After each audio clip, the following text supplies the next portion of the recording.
Please can I welcome everyone to this meeting of Scrutiny Committee on the 13th of November 2025. We're in the Walton Suite in Winchester Guildhall. I've just had the countdown to the light switch on. The time is 6:30 p.m. and my name is Councillor Caroline Brooke, Chairperson of this committee. This meeting is being recorded and live streamed as always on the Council's YouTube channel and will also be available later for viewing. Please ensure mobile phones are on silent or switched off. And in the event of an emergency or the need to evacuate, the fire alarm will sound. Please follow instructions given by the team. I'd like to welcome members of the public visiting today and councillors in attendance. So turning to the agenda. Item 1, apologies and deputy members. Matthew, please. Good evening, Chair members. So we've got apologies from Councillor Clear, who's been replaced by Councillor Gordon-Smith, and apologies also from Councillor Murphy. Thank you, Chair. Thank you, Matthew. Any declarations of interest, please? Councillor Wally. My usual declaration as a member of the County Council. Many thanks. Councillor Pett. That's similarly my usual declaration as a member of the South Downs Park Authority. Thank you. Councillor Bath. And declaration as a Director of Events Living Limited, which I think Councillor Pett like that. It's also And for Councillor Pett, right.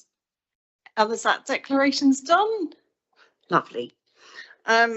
Chairperson's announcements, only that the enforcement task and finish group that we're bringing in February has taken place. Unfortunately, I was unable to attend because they happened at 9 a.m. and I work full time, so that was very unfortunate. But we will get the results of that and update you at February's scrutiny meeting on the outcome of that. So coming to the minutes of the meeting of the 8th of September 2025, pages 5 to 12, your agenda pack. Can I take, Councillor Power. Chairman, I'm looking at page 6. Clarification was sought regarding catering provision at Chesil and whether that was approaching full cost recovery.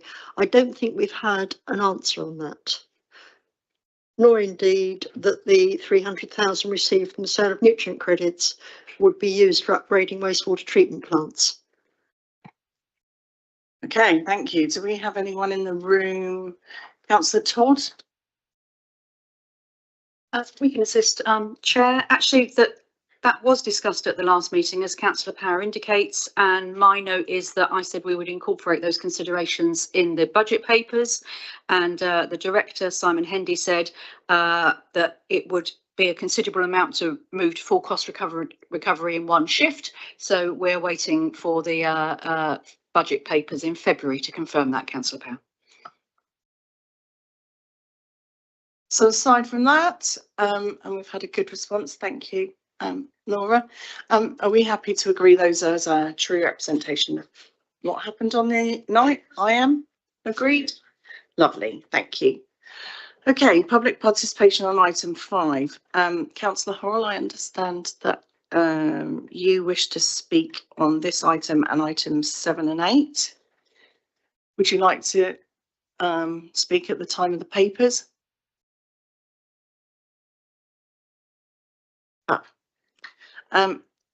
Mr. Tate, I understand you want to speak on items 7 and 8 as well. Would that be at the time of the papers? And Councillor Lee, 6, 7, 8 and 9. Would you like to do that at the time of the papers? Wonderful. Okay, so coming on to item 6, General Fund Budget Options and Medium-Term Financial Strategy, pages 13 to 42. We'll have an introduction by Councillor Cutler and then Mrs. Keys will be adding an update also. Councillor Lee, would you like to come and ask your questions first and then we'll have the introduction?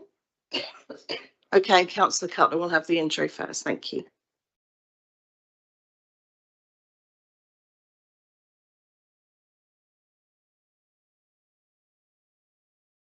thank you, Chair. Committee, the MTMS and the budget options paper as usual at this time of year. The full detail of all the figures is in Appendix 1, and I think the key point about this paper is that we can show over the medium term a balanced budget for the next 2 years and a relatively small deficit in the following years. The paper explains, and Appendix 1 also shows the effect of the Fair Funding 2, which we expect to get the full detail of just before Christmas. Over the last 6 years, 7 years, we have most years said the fair funding will happen, but it's been delayed a year, and so our figures have always been a sort of 2 years hence things will happen. This year we're pretty sure it's going to happen. And the most significant element of that is the rebasing of business rates, which creates a significant reduction in our revenue, and the fact that the government are rolling virtually everything else into a revenue support grant, which looks good, but you know, several other things have disappeared, and it also includes the damping effect on the business rates cut. Another key figure on the revenue side of things is the food waste payment, which we are budgeting on a basis of 80% of the full cost, even though government have said we'll get all of it. We're not confident of that, and we will not have that confirmed until after the February budget. So it's quite difficult to judge around that. And of course, the one which has been a little bit of a nice surprise for us is that the extended producer responsibility, which we budgeted at around about 800,000 this year, actually has come in at 1.6 million, and we have proposed or budgeted for the fact that it will fall over time, although since this paper was produced, we had it confirmed that in fact next year's will be the same as this year's, so that's another positive. Included in the paper are,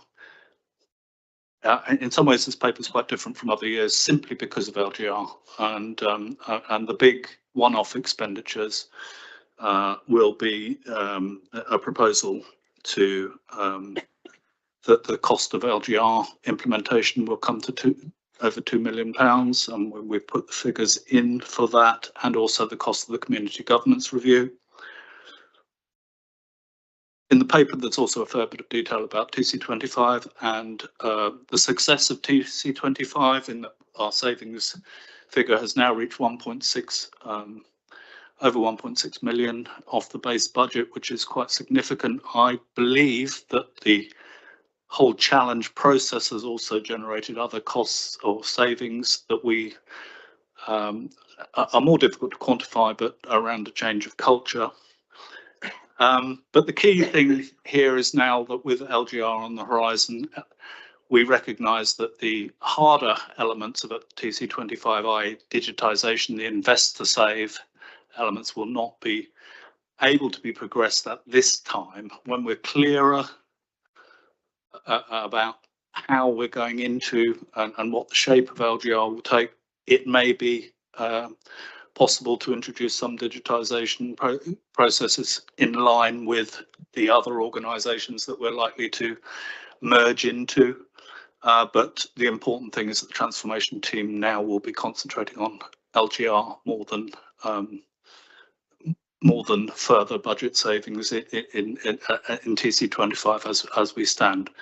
I think that's a sort of brief summary of a lot of what's in there. I'm happy to ask questions, and Mrs. Keyes may want to add some more. Thank you. Mrs. Keyes, would you like to add to that?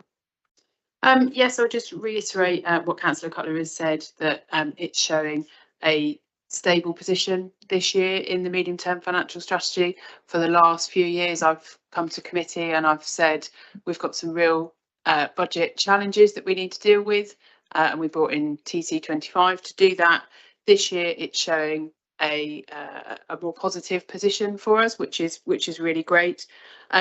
One thing that is quite different this year about the report is there are fewer budget options that are presented in it. Obviously, with our preparing for change work that we're doing, moving towards LGR, lots of that detail is set out in the report. and the money that we need to invest in that in the shorter term. But because we don't have that long-term planning horizon that we would have done without LGR, there are fewer budget options this year. But the report does set out those assumptions that we're making in preparing the budget for February. Thank you. So what I'm hearing is that we are commenting on our questioning of any assumptions and some such rather than options so much this year, because there aren't really options this year. There are fewer options. I guess there are one or two things that you could say no to. Thank you. Councillor Lee, please.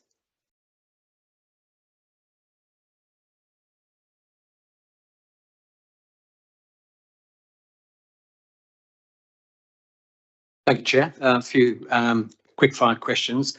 The first observation and suggestion, perhaps, given some of the uncertainties of inflation, income, asset rental receipts, and so on, and the fair funding, settlement, timing, etc. I wonder whether there's a possibility to put in a single graphic which just shows best, central, worst case. I appreciate the experts have been consulted, and what we've got in front of us is probably the best case, but worst case and a more central case might be something useful to understand. I wonder if that's a good idea. On TC25, community grants reduction, I wasn't clear, or maybe it will become clear, what specific grants are affected. In terms of LGR preparing for change, I appreciate it is early, but notwithstanding the obvious questions about government decision date, unitary authority size and combination of local authorities, is there currently a best guess that might inform members as to the costs, likely costs going forward?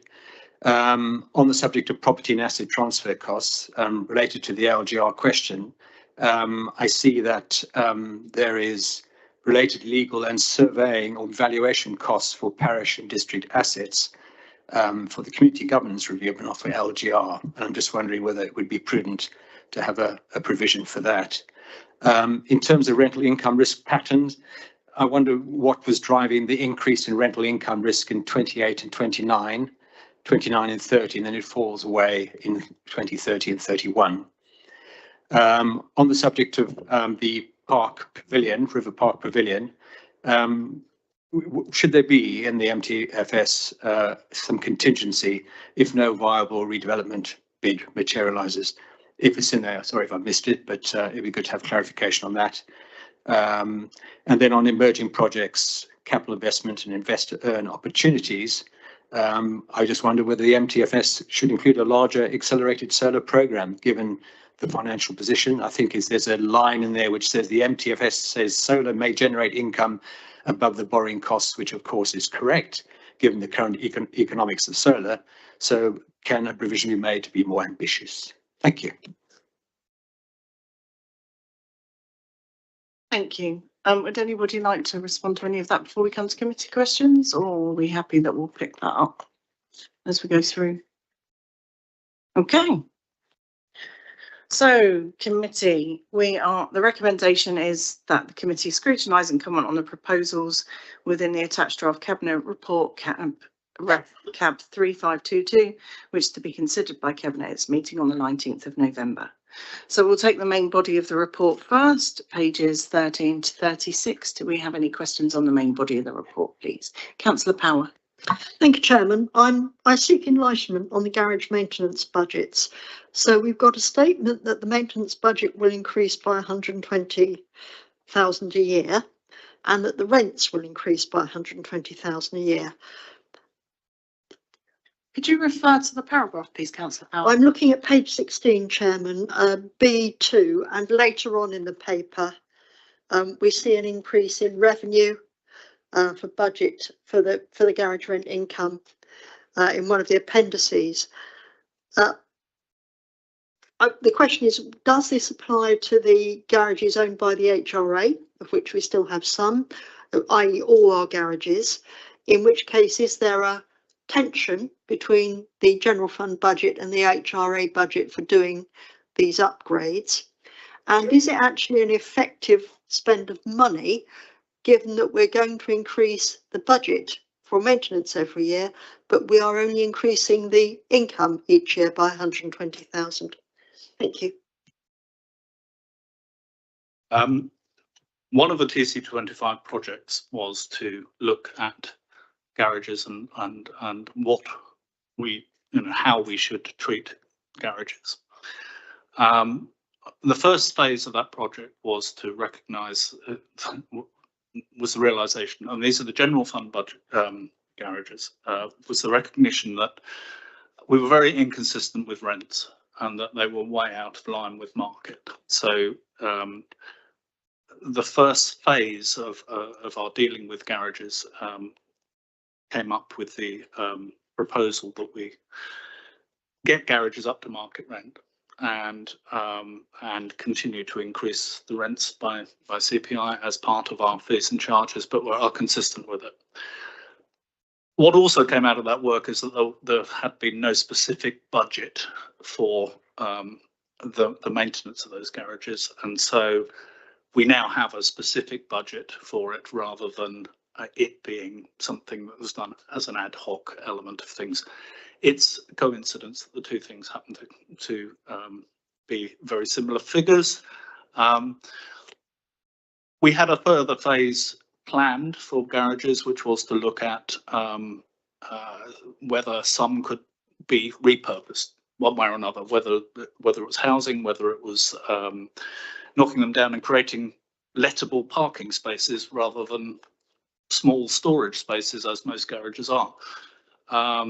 But we, like so many of the projects, when we've been prioritising what we can do over the next couple of years, given that the Estates Department will have some major work on in other areas, that we have paused the next stage of it, but we feel it's important to maintain the garages and to get the rents right. So that first phase is what's shown in here. Thank you, Councillor Cutler. Do we have any other questions on the main body? Councillor Bolton. Thank you, Chair. So same topic, garages, different question. So it appears on TC25, and I was surprised that an increase in rent from the garages is a transformational change item, because I think the spirit of transformational change is that you're cutting your cloth to fit, as it were, and trying to trim your organisation. And so it made me wonder, if that counts, then what else have you counted in terms of increases? And I suppose finally, then, if none of it adds up, if you put council tax up, does that count as a transformational change credit? I'm quite happy to ask that, because I think it displays a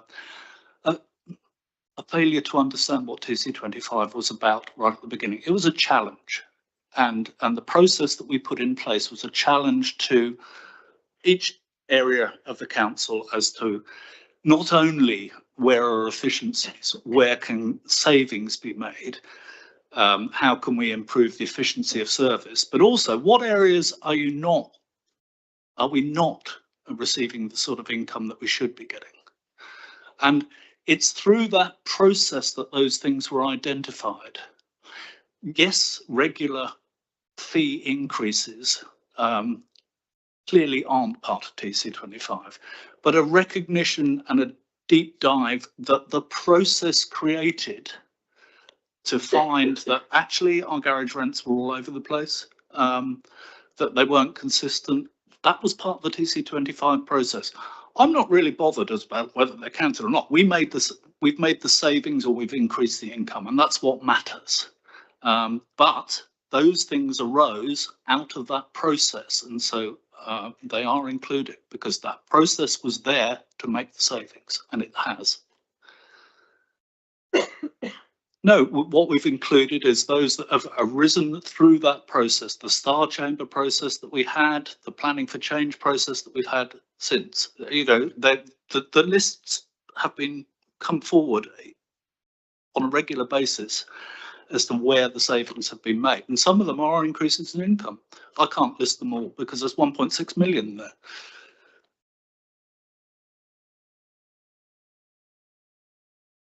Any further questions, councillor Batho? Thank you, Chair. Just wondering in terms of 4C I or 1, just a clarification in terms of the additional 400,000 there for the maintenance of and investment in operational assets. Just a bit of clarification of what that's likely to be. Thank you. Chair, if I may. Yes, we thoroughly reviewed our asset management plan for our portfolio of corporate assets that we hold. And members will be aware that that's a whole range of assets that we have across the district. And it was recognised that the current contributions that we were making annually into the reserve in order to fund that work, because members will appreciate that asset management work is lumpy each year, so we don't have a set budget to cover everything. We put money into a reserve to cover the peaks and troughs of that work.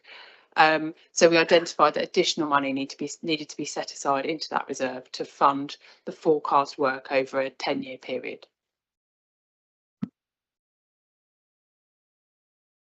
Thank you, Mrs. Keys. Councillor Wallace. Section 6.3 talks about the consultation for the NTFS. Can I ask how businesses outside of the city are involved in the consultation process, please?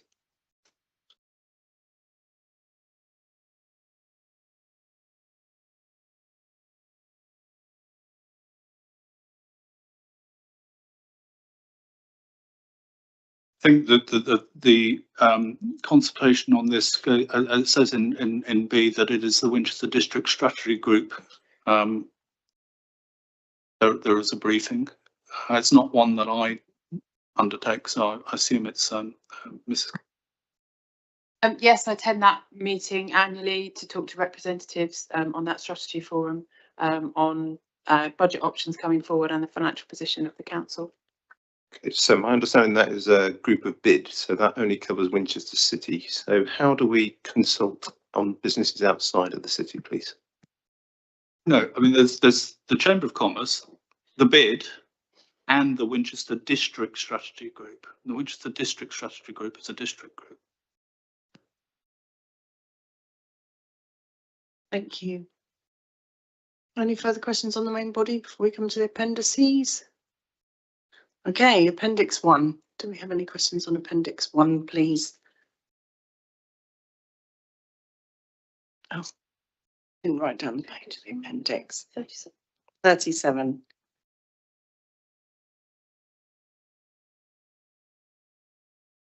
Okay. Councillor Wallace. So I'm sure it's in the number somewhere.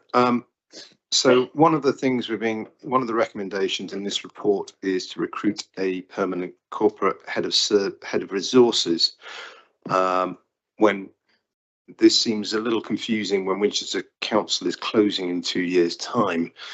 Can you explain a bit more about this, please? I think ideally it would be the Chief Executive as head of paid service.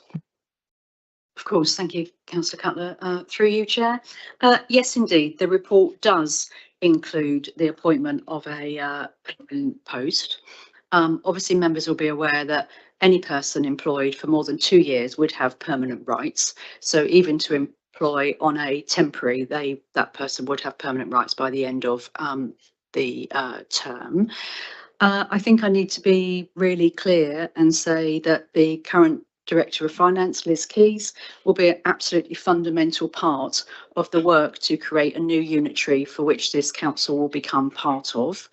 And it is absolutely necessary that we maintain a weather eye on the emerging finances for that new unitary, in addition to ensure that we have good stewardship for the council right through to 2028. And for that reason, this report contains a proposal to include a corporate head of resources, which is in line with many of our other corporate head roles, which will provide support to our director, who can then effectively manage both aspects of that role.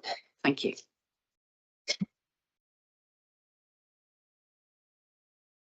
Yeah, thank you for that explanation. It made perfect sense. However, I still can't help thinking that our residents will be concerned that we're hiring more people when the council's going to close in 2 years. Is there a more efficient way of doing this? Because we're going to hire somebody and then there's a good chance in 2 years' time we've got to pay them off when the council closes. Should we be holding off hiring for 6 months and then hiring them on a temporary basis, and then they wouldn't fall into the 2-year clause, so we wouldn't have to pay redundancy? I mean, or is there some way around this? It seems like I'm just not completely comfortable about the strategy here. Do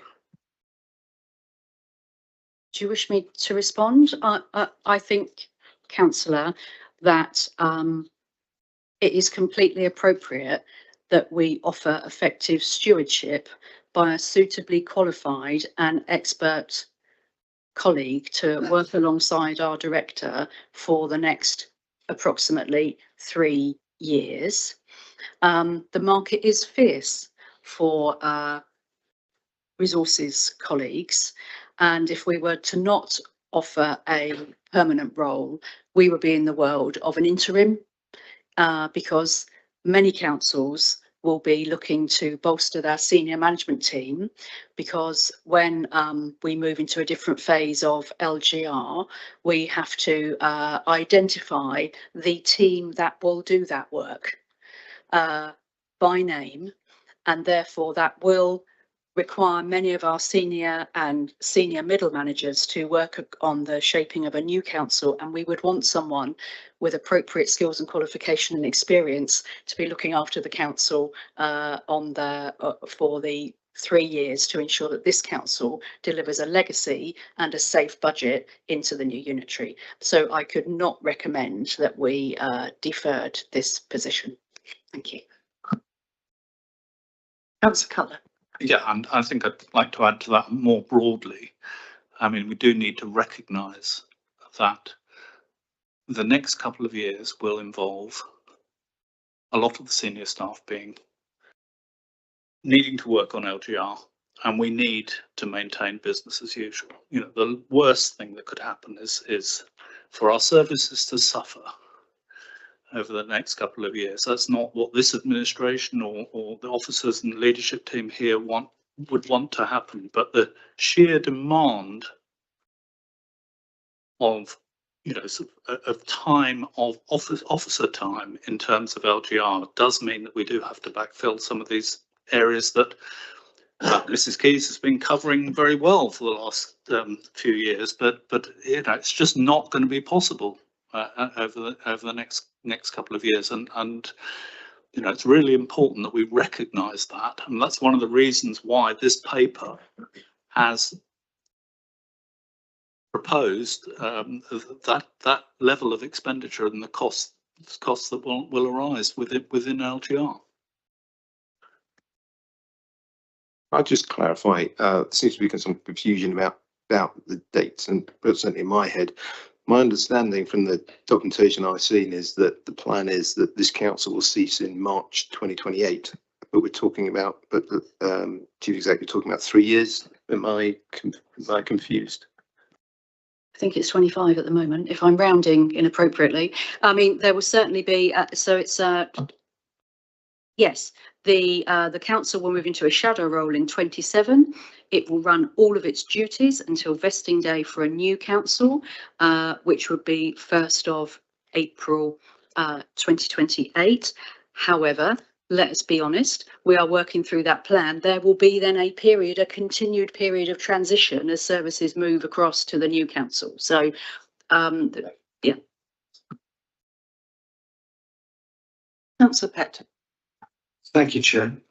It does seem to me that in this period of considerable turbulence, and that's putting it mildly, over the next 2.5 to 3 years, we will undoubtedly need those skills to be applied to this problem, call it what you will, this situation. The alternative to getting in a new salary post will inevitably be throwing money at consultants with the right skill set, and that will inevitably again be an awfully lot more expensive than getting a new salary post, I would suggest. And I think probably, although inevitably the optics of taking on a new senior member of staff aren't particularly good when everybody expects us all to be saving money hand over fist, I think this is probably the best way of doing it.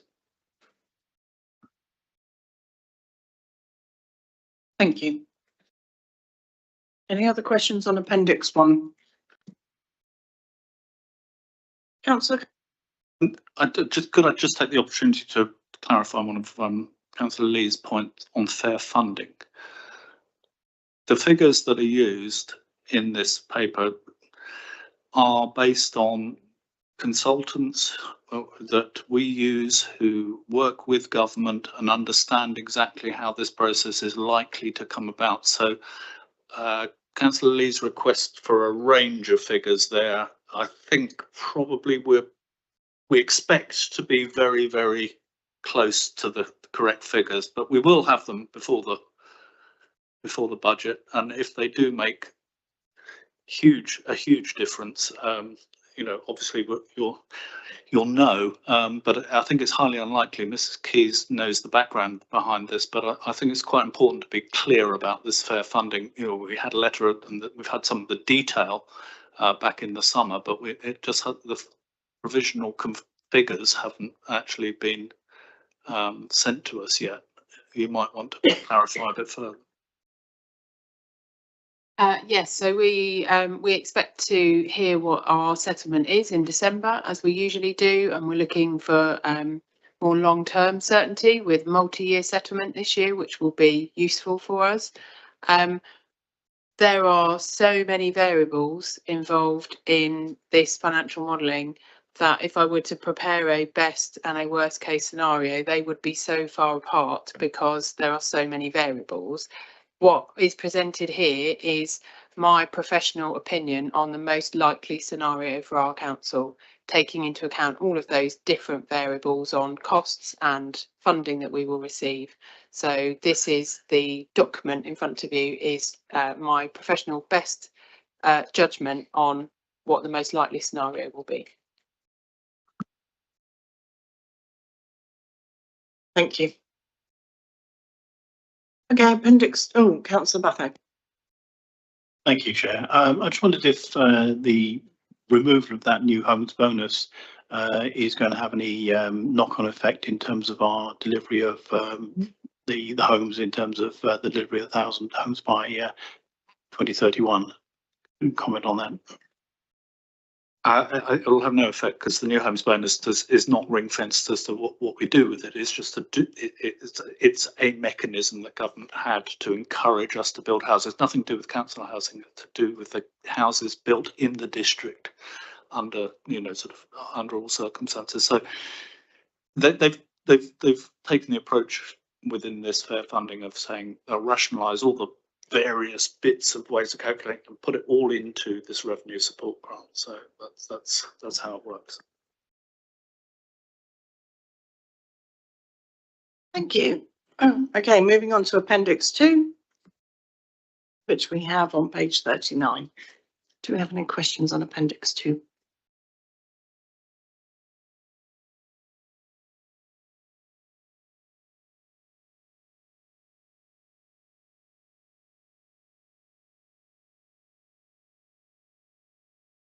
I just wanted to ask about the pension contribution reduction. Is that based on the increased vacancy management that we think we'll be having, or is there actually some reduction? So that's information received from the pension fund, and that's after the actuarial assessment of the fund has determined that it's sufficiently funded for now. So the actuaries have proposed that reduction in the employer's contribution to the fund, and that's across the board. That's not just for us. Thank you. Okay, Appendix 3. Any questions there? Councillor Wallace. Just like to go back to another of the questions that Councillor Lee raised earlier about opportunity for expanding being more ambitious with our solar. Obviously, our reserves are in a good state. Would you like to comment on whether expanding our opportunities for doing more with solar?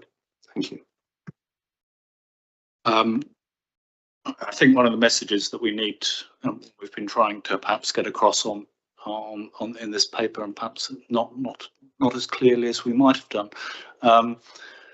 The planning for change meetings, which were the sort of roundup of where we were with TC 225 over the last few months, we have in each area gone through what we talked about 2 years ago, the savings that we expected to make, looked at some of the things that we rejected back then, asked if there were more other proposals, and of course some of the solar proposals were in some of those. Well, they were capital, they weren't part of TC 25, but one of the key things that we need to do at this stage, and when we came out of this preparing for change, is we have to be quite ruthless about prioritising what projects. I mean, again, I've talked about resources. We have to be quite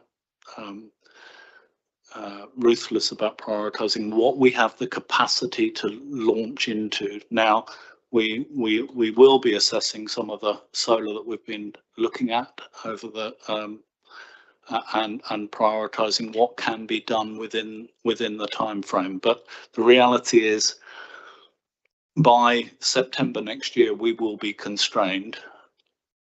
We will have to seek permission for any major investments. And again, it's to do with the reality of the resources that are available to run new major projects.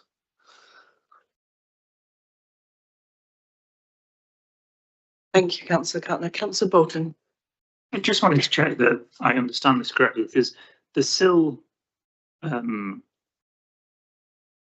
for the general fund and Winchester Town are exactly the same right throughout. Is that because? Why is that?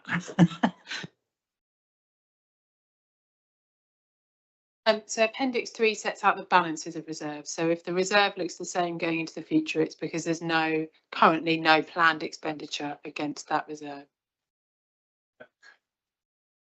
So it's so as projects come forward and I plan to use those pots to finance them, then you'll see the reserves going down. So the property asset management reserve that I referred to earlier to members, you'll see that the balance on that changes because we have an asset management plan that plans to use that over time. So it's virtually impossible to sort of plan it, isn't it, in a way, because you just have at the mercy of whatever project comes forward. Is there sort of like a pattern that you can follow that over years, or is it just never worked out that way? Is it just not make sense?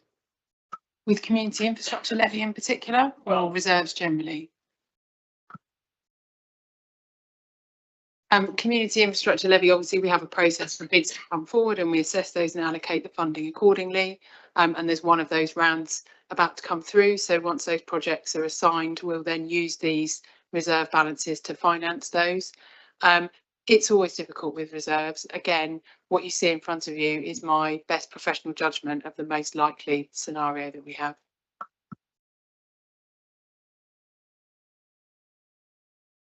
Any further questions on Appendix 3? Any debate on the paper? No. Well, thank you for your engagement, and thank you, officers and Councillor Cutler, for answering our questions. We shall move on to item 7, the HRA business plan and budget options, pages 43 and 68 to 68 of your agenda packs. We have an introduction by Councillor Reach, and then again we have Mrs. Key supporting with Mr. Hendy. So thank you for that. Over to you, Councillor Reach. Thank you, Chair. So yes, the report before you starts on agenda item 7, page 43. So this is the HRA business plan, 30-year business plan ahead of us. I think the first thing to say is the HRA, of course, has a fairly special status. It's not entirely self-contained, but effectively for most purposes it is. What we have before you are some proposals that will make sure we have a sustainable housing revenue account for 30 years. That also make sure we deliver best value for our tenants as well, since it's their money that funds this fundamentally. The paper goes into some considerable detail about the pressures and potential savings that we have.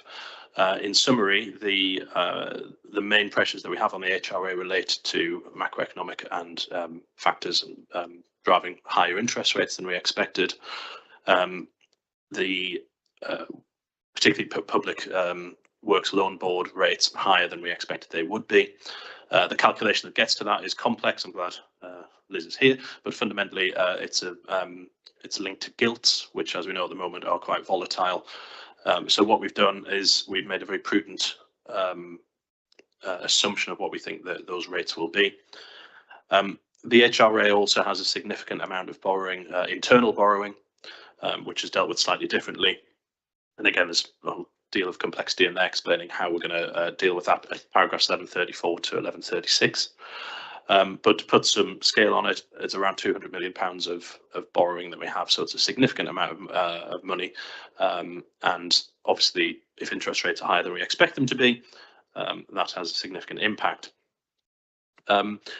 Towards the back of the paper, you'll also see some proposed savings.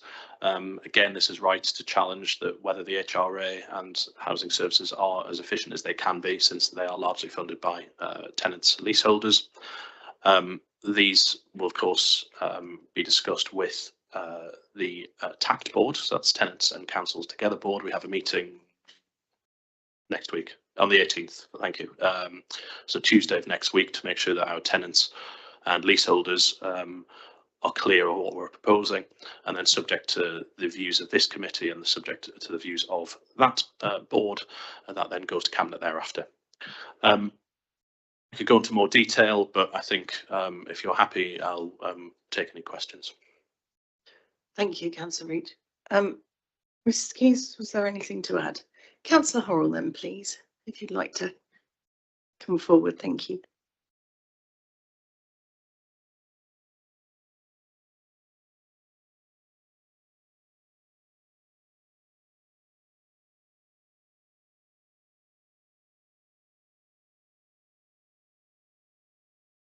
Chair, thank you, and for allowing me to address the Scrutiny Committee this evening on the HRA budget paper.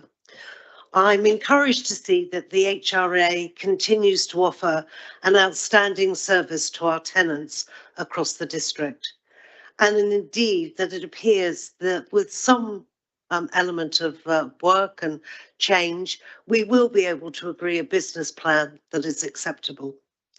Clearly, there are a number of issues still to be addressed, and it would be helpful at this point in the discussion to clarify some of those issues. And it would be helpful if we could have some answers to the following questions, please. Can the portfolio holder please confirm what asset disposals have already been achieved, and what are the major assets we expect to sell off in the short term, given this is a key income for the HRA? Can we also ask whether the capital will be invested in new homes and or the upkeep of current homes? What is that proportionality we're expecting? And can we amend the business plan to ensure that building new council properties will continue beyond 2032-33, because it's noticeable in the current plan that it doesn't continue after those dates. In 7.1, you indicate that we may need to invest further in repairing some of the poor retrofit work undertaken to date. I believe the director has indicated 2 million may be at risk, but I see from this report, I think that it's estimated to be closer to 1 million. Please could you assist by clarifying what we believe the expenditure is likely to be, because this is obviously an additional cost for us. In 11.7, the level of new affordable rents for tenants is raised, and advises that provisionally it will be at 80% of market rent, which we have already agreed and should be subject to minimum energy efficiency being achieved. My question is the inclusion of the word provisionally an indicator that this may change, given we'd already agreed this approach? In 11.5, the business pattern allows for 41.9 million on capital works. And this references the EPC rating required for us to conform by 2030-31. I wasn't clear, because those two elements were put together in that paragraph, whether the investment suggested is needed to bring all our properties to EPC C, or does that include other works beyond that rating? Is the portfolio holder able to indicate whether the strategic intent of the authority is to retrofit existing stock over and above adding new stock to the HRA portfolio if we're trying to balance the books and we don't have enough money for everything? In 11.42, voids are referenced. What is the expected number of days for the plan next year versus current? We know things have changed on voids and our need to improve properties before we re-let them. And this is an important element of income for the HRA. In 11.68, you indicate that the cost recovery for sewerage charges will take much longer to achieve. We know this has been a difficult issue, but can you advise how long this will take, please, to actually be actioned? And in Appendix 2, obviously there are a number of savings proposals put forward, and we'll have the opportunity at the TAC board next week to look at some of those. But how will you seek tenant input to some of these proposed changes and then agree the priority in advance of the February budget? Thank you, Chair. Thank you, Councillor Horrell, much appreciated. Councillor Lee, would you like to come forward?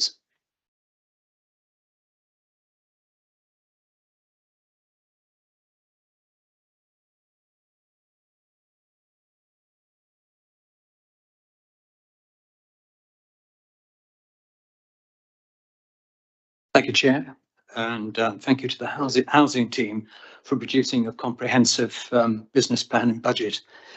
Bringing all of this together is complex, and I recognise that, and it's clear the proposals aim to keep the HI balanced while supporting long-term sustainability in difficult circumstances. However, I do remain concerned about how well the HR business plan and housing development strategy is future-proofed, particularly given the growing cost of living pressures, rising building maintenance costs, supply chain volatility, and so on. I recognise that the HRA is tightly constrained by government rules and borrowing limits, etc. This makes innovation hard for a single council, but I want to acknowledge we're trying. The question is, are we doing enough? The built environment contributes, as I'm sure you will know, 25% of UK greenhouse gas emissions. Energy prices remain high and are rising. Carbon pricing, embodied carbon regulation and disclosure requirements are tightening.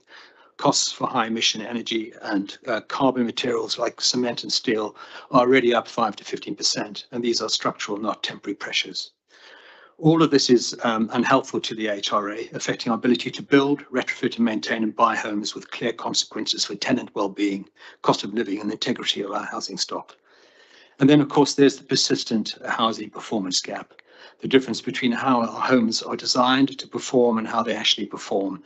Evidence shows that a typical standard house building approach uses about 2.5 times more heating or energy than predicted.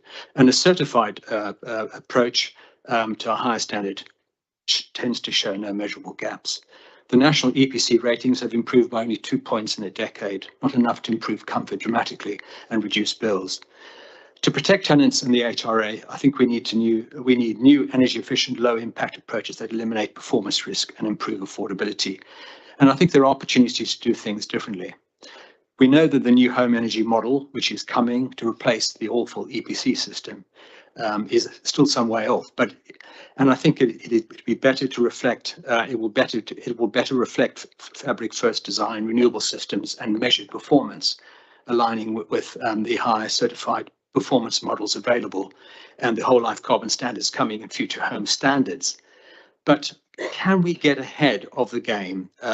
Can we accelerate where possible the transition by insisting on modern methods of construction for new build and major upgrades, specifying biogenic materials, and design and build with stronger environmental certification, and so on? And I think modern methods of construction, so you're all aware, improve speed, cost control, quality, and sustainability. Modern methods of construction means building more in factories with less waste, low embodied carbon, faster delivery, and higher precision in terms of quality of build. When you combine that with high certification like Passive House, this approach will help keep the performance gap down. MMC homes directly support cost of living relief and climate resilient goals, making them central to, I think, future-proofing the HRA. So my question is, can the council be more forthright in our strategy, in pushing MMC adoption, working with other housing providers through the new next local plan as well to secure long-term MMC housing supply? And then I think it's called the National Housing Federation Schedule of Rates, which I welcome, version 8, which modernizes our cost modeling for retrofit. However, it still doesn't prevent the use of high carbon energy materials in repair, and it has long-term consequences. We should be more ambitious, I believe, specifying low carbon products to ensure that our HRE budgets reflect the transition costs of doing so. Of course, this means high upfront costs, but as markets mature and economies of scale grow, unit prices will fall. And by getting ahead, we see savings in energy use, maintenance, product life, with direct cost of living benefits for the tenants. This may mean slightly fewer homes in the short term, but those we do build be truly affordable to heat and cool and cheaper to maintain. That's long-term value for tenants and the HRA. And I believe that this approach will contribute to the aspirations for a £1 million annual savings target, albeit not immediately, through this better approach in terms of design, reduced repair, and lower running costs. So my question is it possible to consider this as we go forward? And my final question is, I noted that the indicative 10% rent rise for 5-bedroom social homes in 26 and 27 gives pressure to larger families. And I wonder if that's fair and proportionate, and wonder what mitigation may be considered for those few but significant cases in those circumstances. So in sum, I think if we wish to make a difference, I think there's an opportunity to do things differently. And I'm making some suggestions, which I hope Scrutiny Committee will consider as they debate this paper. Thank you. Thank you, Councillor Lee. Mr. Tate, did you want to come forward? Thank you.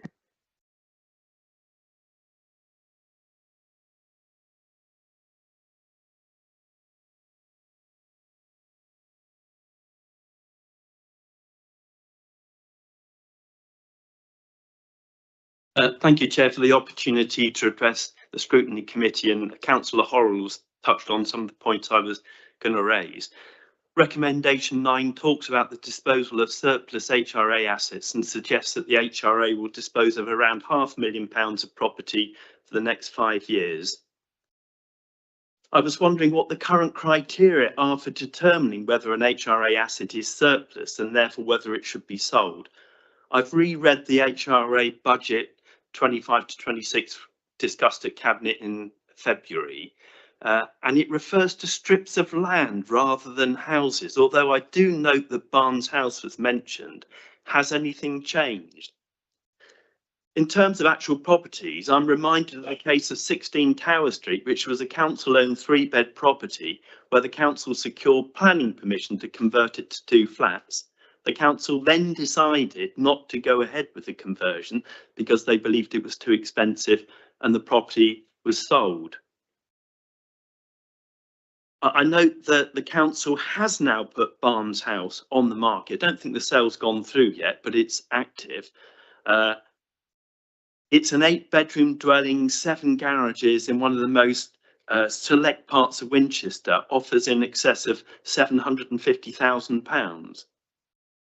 my bête noire, when did the corner house, which the council bought for £500,000 in January 2020, when did that become a surplus asset? The final bids for that property had to be in earlier today, and apparently we'll know whether that goes through by tomorrow. Apparently, Barnes House was going to try and use part of the local authority housing fund, the Wave 3 funding. Did that ever happen? The paper back in February seemed to imply that the decision for Barnes House would come back via a committee, whether that be Cabinet or Cabinet Housing, but I don't think that happened.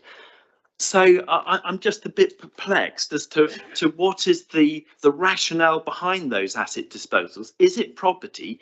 And if so, are there a list of surplus HRA assets, or is it land, which the council's been talking about, gosh, going back 6 or 7 years to my knowledge, having had discussions with former New Homes, head of New Homes. So a bit of clarity there would be welcome. Thank you. Thank you, Mr. Tate, much appreciated.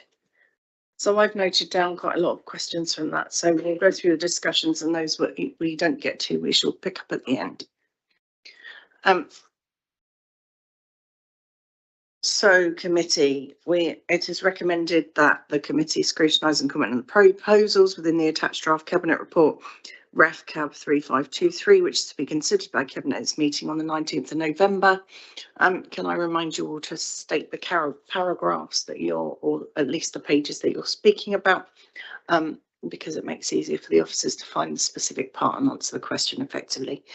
So with that in mind, do we have any questions? We're going to go to the full body of the paper, and then there's only one appendices. So all the pages 43 to 65. Any questions, please? Councillor Bolton. Thank you, Chair.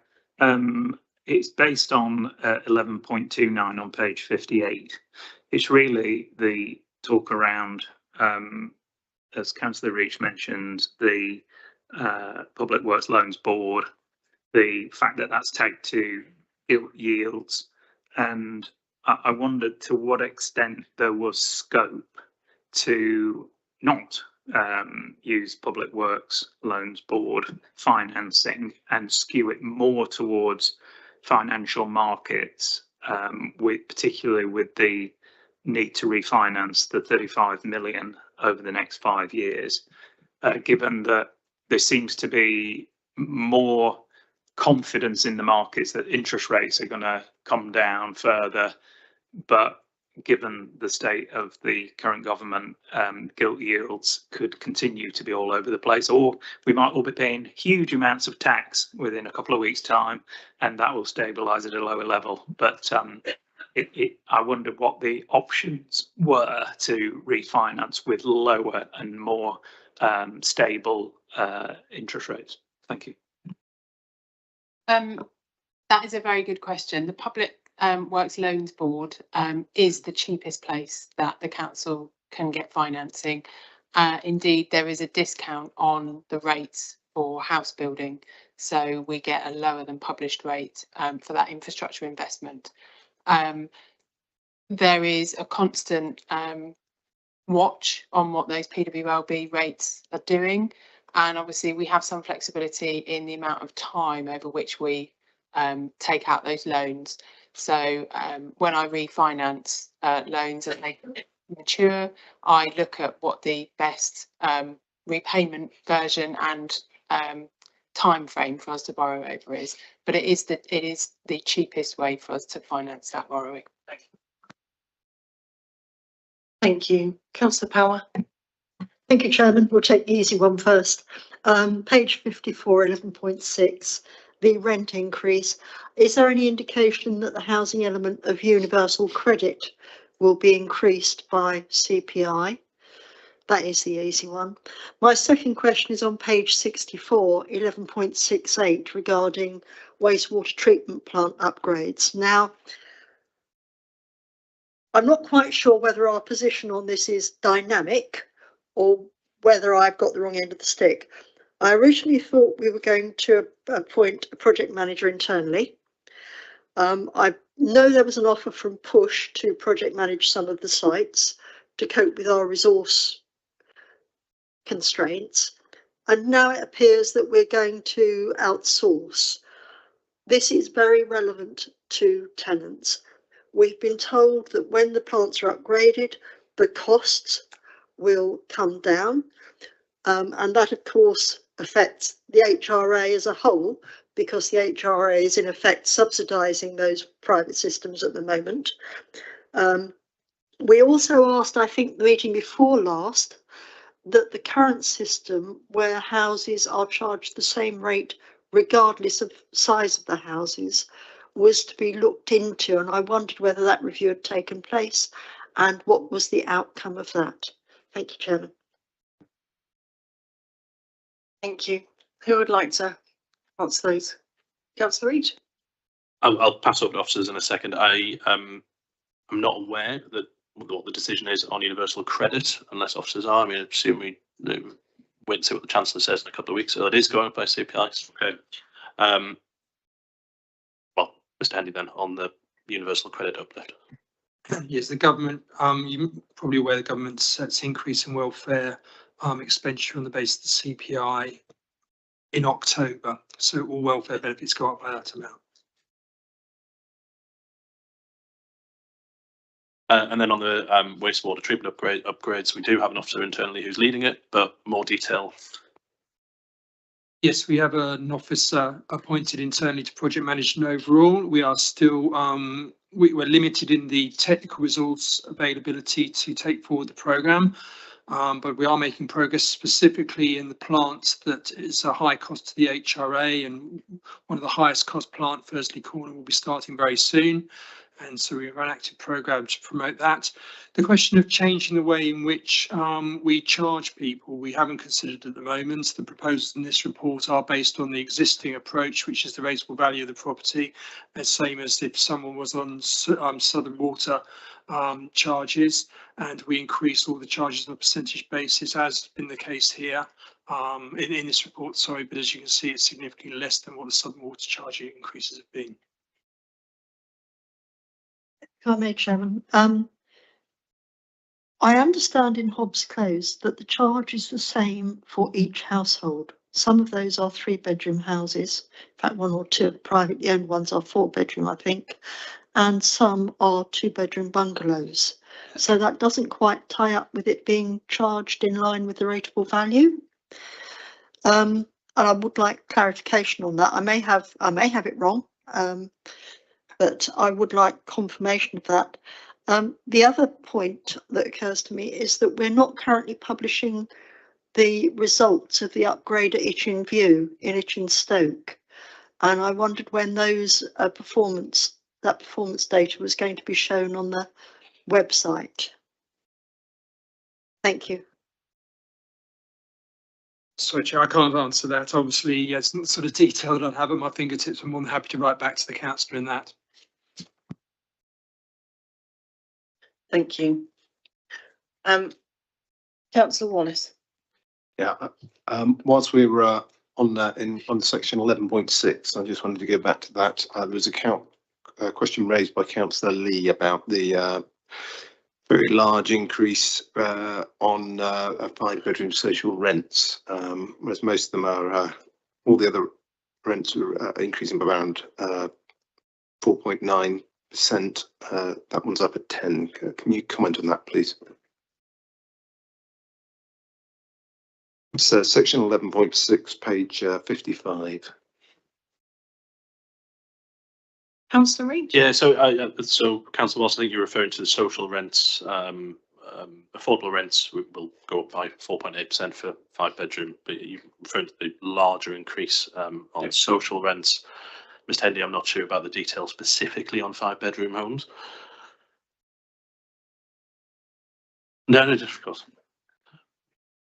Perhaps the best thing to do would be to write back to you on that specific issue. It's not a large number of properties, but we'll have to come back as to why bedroom 5 is different. Yeah, it does stand out, so it'd be good to have that clarified. Thank you.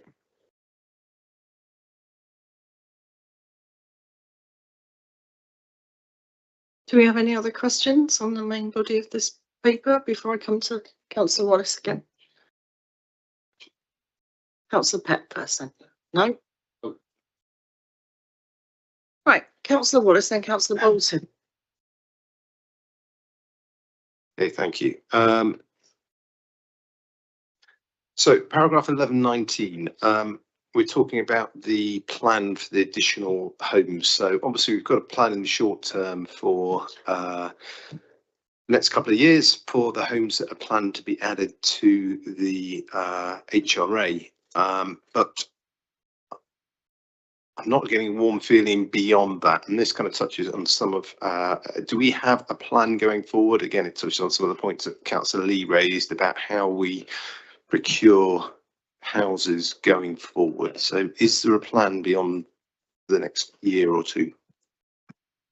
So Ms. Egan has we have a regular meeting, and she has a list of projects which are in flight, those which have some certainty around, and those which are slightly more speculative. I think it's fair to say at this stage. In total, they add up to the 1,000, which is the target which the council has. So beyond 2032, I haven't made any decisions about that at the moment, but that we have a clear set of projects that will get us to the target by 2031-32. Sorry, and that's reviewed where? I review it regularly with officers on every 2 weeks, every 3 weeks, something like that. Oh no, that's great. Does I mean for the wider? Does it come to any committee at any point? New home strategy we've got that coming up very shortly.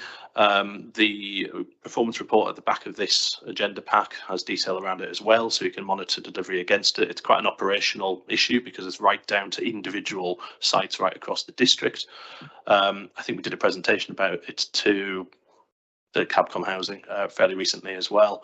So there are a number, if the committee wants more, there's always more we can share, but there are a number of forums in which we discuss it and monitor delivery. Councillor Bolton. In various points of this report, so it's not a specific paragraph, but clearly in the appendix you see the voids go on there showing sort of a loss due to voids between 500,000 and growing over time. And I wondered to what extent, given that we're looking for some savings here because it's a bit squeaky tight, to what extent we're really putting the pressure on to get those voids done and out as quickly as possible, because it's dead money, isn't it, unless we can get them out. I just wondered if you could expand on that a little bit. Thank you. So there's an ongoing piece of work which would certainly talk to the tax board around as well, because voids, although as you say, it's foregone revenue, in a sense we need to make sure when we relet properties that they're in a good state. And the other thing we are looking at is whether there are cyclical maintenance works which could be done better during the void period, rather than them being very invasive and going back in just because that's how the cyclical maintenance would fall. The feedback that's come from tenants has been quite clear, which they would like us to distinguish between people who haven't looked after their property, who haven't taken good care of their home, in which case we should be coming down on them like a ton of bricks and making sure that we are really clear, versus those who perhaps, with the passage of time or illness or whatever it may be, have found it more and more difficult to look after their property. So the varying states that we get properties back at the end of the tenancy is something that we'll work on. The feedback from the TAC board is that we need to be more subtle and more human in the way we deal with that.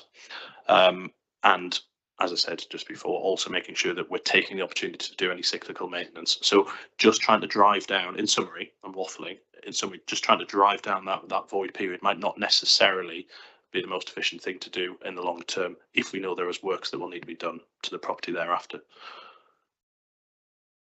A slight follow-up on that. Is it a specialist team that focus on voids that are,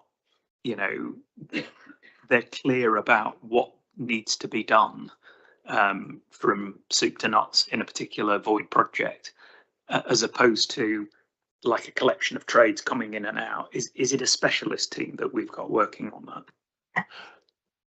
So I will answer your question.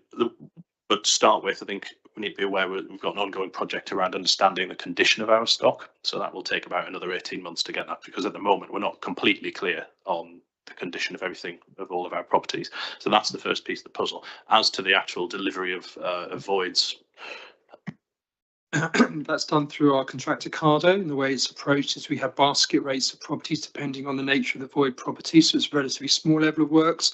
Cardo manage all that and assess the level of works that need to be done. We post inspect that, but it's streamlined into 3 sort of baskets of low, medium, and high level of works. Clearly, the expectation is that the lower level of works, those properties to turn around quickly. We accept that if it's a higher level of work, it will take a lot longer, but they manage the whole process of getting the relevant trades together to hit the right targets. I'd like to tie in here, if I may, the question that Councillor Horrell asked regarding disposals achieved and which will be sold, and the question that Mr. Tate asked regarding the criteria, and are we primarily looking at strips of land rather than property? And then then went on to say about when to corner house becomes surplus. So what are we doing surplus, and what are the criteria for that, please? Thank you, Chair. We do dispose of strips of land. We also dispose of properties, and we've got some very clear sort of benchmarks we can apply in terms of a criteria whether we dispose of a property. We know roughly how much subsidy is required to build a new home. In terms of Caroline's team, the subsidy at the HRA. So if it's going to cost significantly more in subsidy terms to bring an existing property back into use, that's when we'll consider disposal. But it won't just be the economic side of it, we'll look at the housing needs side of it as well, because clearly if there's a property of a certain size or location that's going to meet a certain need, then we might make a different decision. But we've got some very clear financial benchmarks that we use on the basis whether it's more economic to build something new than to invest in existing property. Thank you. And are we able to discuss this evening what we have disposed of, and if we're looking at a particular saving, are we looking at particular disposals coming forwards imminently? I would add, I mean, one which has been raised this evening, I'll not go into any detail because there is a commercial discussion going on Barnes House, so that would be a prime example. So we've in the process of disposing. Corner House was discussed at some length, both Cabinet and Capcom Housing, I think, earlier this year. They're prime examples of the kind of things that we dispose. As for any other specific smaller schemes, again, I don't have the detail at hand, but I know of a number of void properties where they would require significant investment to bring back into use that we're deciding to dispose. We can provide you a list of the properties that we're holding at the moment that we are intending to dispose of then. That would be useful, thank you. Do we have any other questions at the moment? Councillor Bolton? Just picking up on Councillor Horrell's question about the no new homes after 33, is that a straight? I mean, I just think it's that far out. Our target is to get 1,000 homes by 31, which we have a plan for. I think we are just getting off into the distance. I don't think we have a particular plan at the moment. There's a lot of water to go under the bridge before then. I might suggest a question that perhaps Councillor Batho's committee could consider in economy and housing, exactly the kind of place we could have that discussion. But at the moment, no concrete plans beyond that date. Councillor Horrell also asked regarding the repairing of retrofit, and that there were 2 different figures in the paper. Can we confirm how much is forecast for the repairing of the retrofit, please? So the in the performance report, I'm sorry, I don't have the reference. It's right at the back of this report, of this agenda pack. We set out a bit more clarity. What we're doing, the initial, Ms. Keys, correct me if I'm wrong, oh, Simon, we looked at initial 30 properties to do a sample to see what issues may need to be remedied. Colleagues are probably aware that this is a national issue relating to standards of retrofit work that's been done by contractors. I think at the moment it's a prudent, again, we're setting a budget here, it's a prudent amount for now of 500,000 this year, 500,000 next financial year, to look at those 30 initial properties. We'll know more once we have a look. Is that a fair assessment?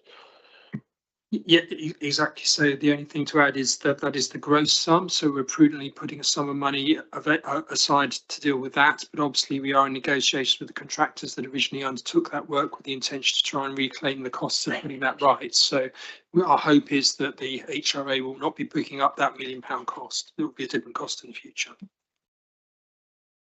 Okay, thank you.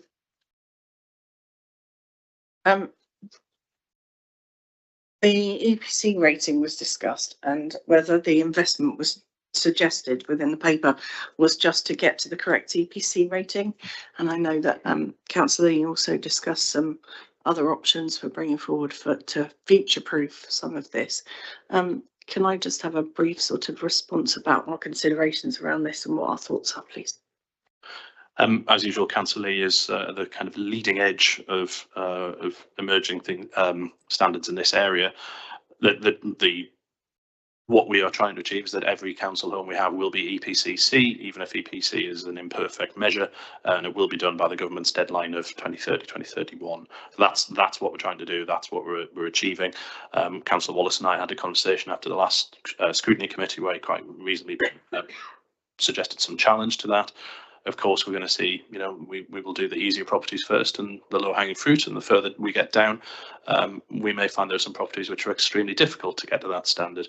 Builds on the point Mr. Hendy made before, that actually we may look at disposal in that case, in the worst case scenario, if it's simply not economically viable to bring, certain properties up to the standard.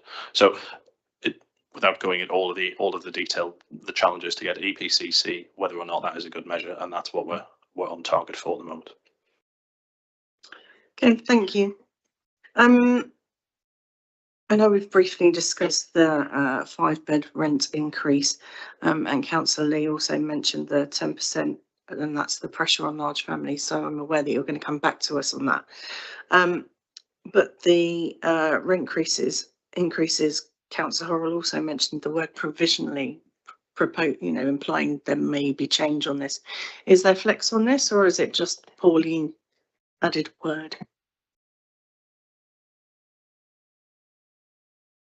Sorry, do you have the reference? 11.7? Oh yes, I see it. I see it now. As soon as I said.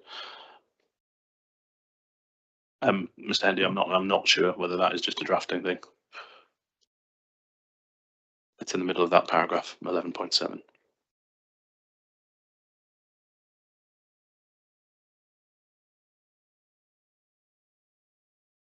I don't think there's any intention, there's any move away from the existing policy which you set us, which was really clear that if a property was specifically capable of achieving a very high EPC-C, so therefore the running costs were significantly reduced, then you gave us the ability to increase the rents to 80% of market rents, safe in the knowledge that combined higher rents but lower running costs will place those households into financial difficulties. And so I don't think if that word is provisionally, I think it's just poor drafting. It doesn't mean it.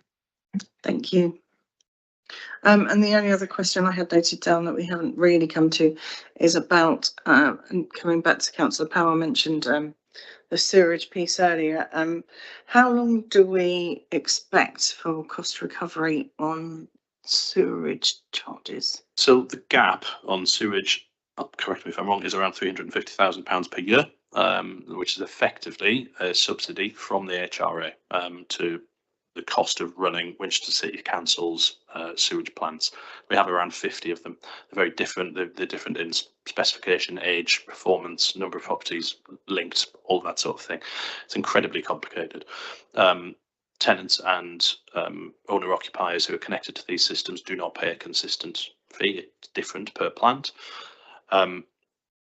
In order to untangle this mess, it's a long running issue. It's been going on for years and years and years. It's extremely, extremely difficult. Now, £350,000 in a sense is a lot of money, but in another sense, in the scale of what we're discussing here, it's not huge.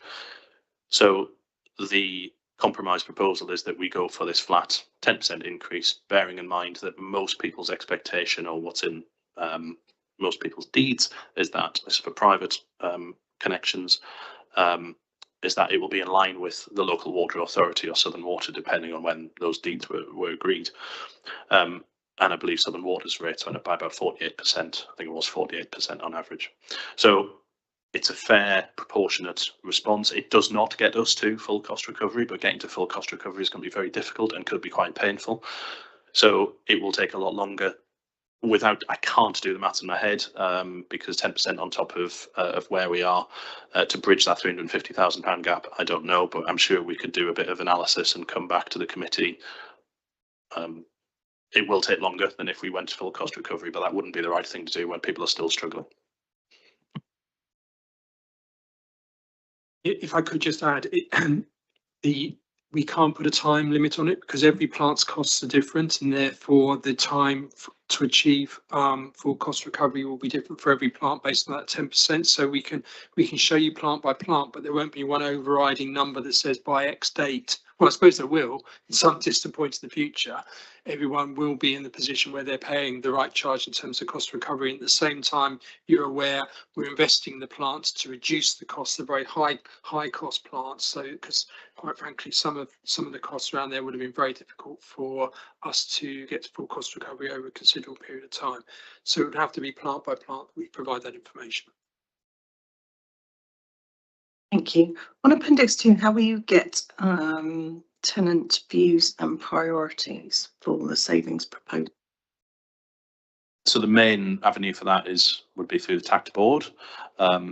I'm conscious that we're not going to have a huge amount of time to discuss this, given that the TACT board is next week and Cabinet follows thereafter.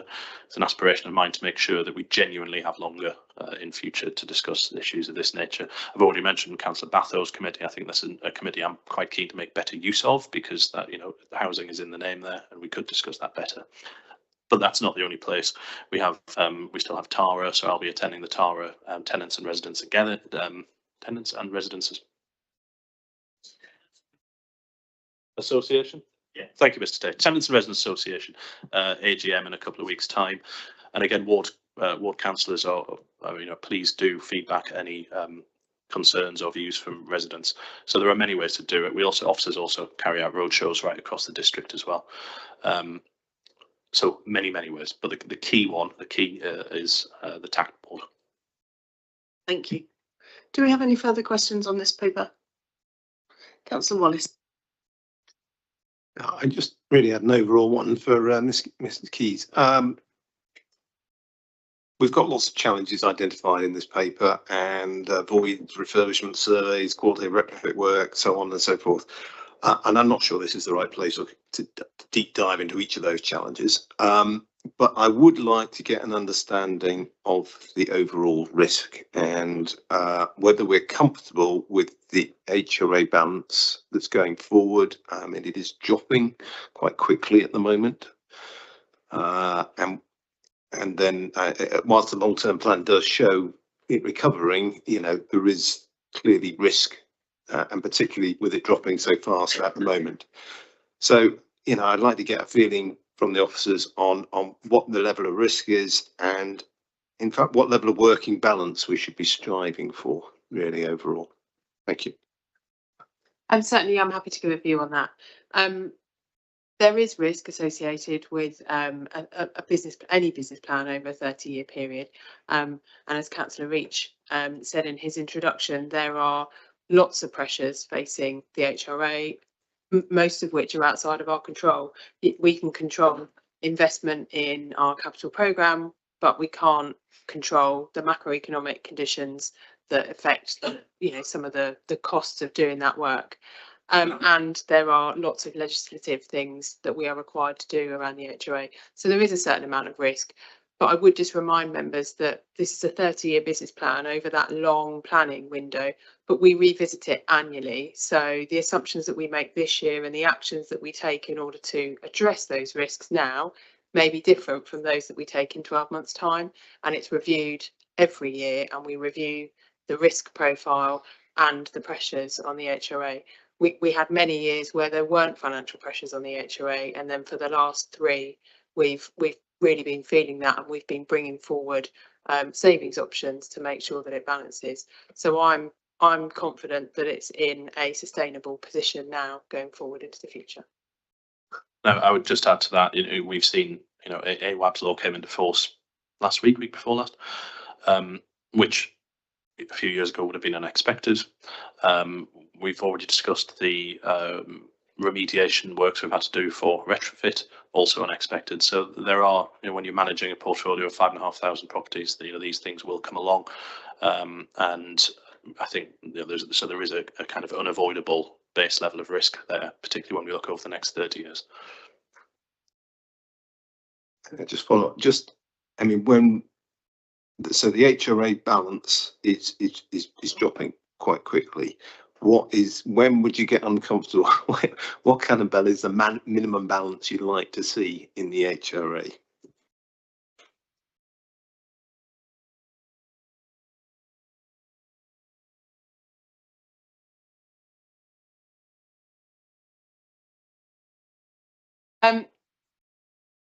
I wouldn't like to say a particular number, but we keep a constant watch on that. And although the balance is dropping, we have a savings plan to address that, and you can see it recovering into the future.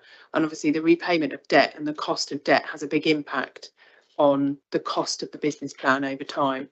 So given when loans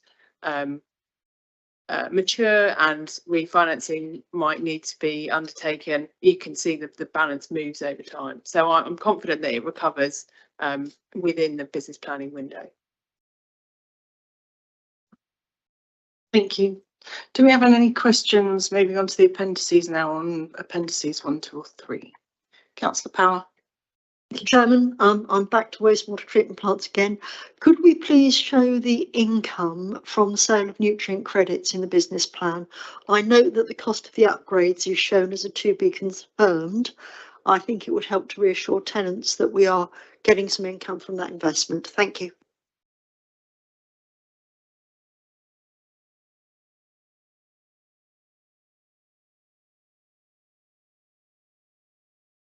Thank you, Councillor Powell. Did you want to respond to that? I've yes, just written it down as a note. Oh, yes, we can. Yeah, I was aware it's not here, so I've written it down as a note. Any other questions on the appendices? Councillor Pett. Just going back to the discussion on these savings proposals and the fragility of the HRA balance over the coming years. I mean, we've already had one brief discussion earlier on TC25 about one person's cut is another's savings, another's efficiency measure. It looks to me that the savings proposals there are not too painful overall. And given the fragility that we've just been talking about, should I be confident, would I be right to be confident that there's been further background work done on, if necessary, rather more challenging true savings that might need to be found further downstream?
Well, there we go. So the savings proposals that we would bring forward with the business plan are what are sufficient to make the business plan sustainable. So yes, we are always looking in the background at should we need to take further measures to balance the business plan, where that would be and what we would. So yes, we keep that under review.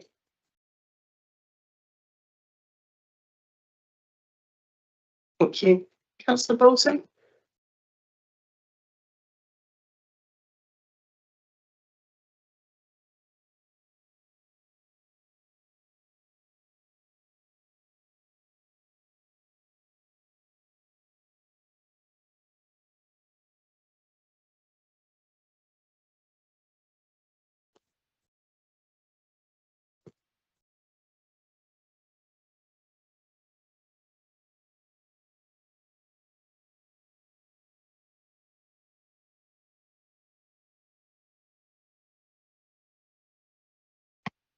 Oh, there we go.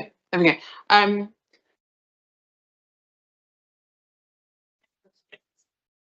Last resort, thank you. Potentially, but it might be to do with the scale of investment that we do and the cost of capital. So there will be multiple levers that we might look at pulling. So it wouldn't necessarily be disposal or whole scale disposal. I would think that would be low down on the list of priorities. Thank you. Any more questions on the appendices?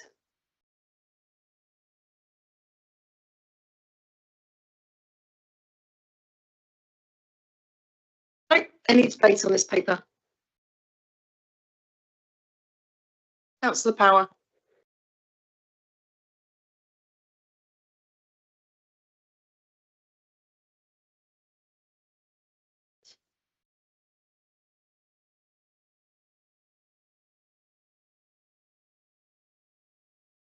Thank you, Councillor Power. While it's quiet, I shall just reiterate for the video that that was support. You were supporting the wastewater sewerage upgrades. Okay. Any other debate? No. Okay. So thank you for your engagement. The points I've got noted down are right. Officers will write back to the committee to confirm regarding how wastewater is charged. Given the comments regarding whether it's charged evenly on rateable value. They'll also write back regarding the 5-bedroom homes rent increase, provide a list of disposals planned, and also provide some information to us regarding income from sale of nutrient credits. Is there anything I've missed from that list? No. Okay, thank you for your engagement, and we've scrutinised that, Councillor Wallace. We're going to. So we are approximately halfway, so we will return at 10 past. That gives you 6-7 minutes to go stretch your legs.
Oh, so it's going to start for 1 minute less. It's not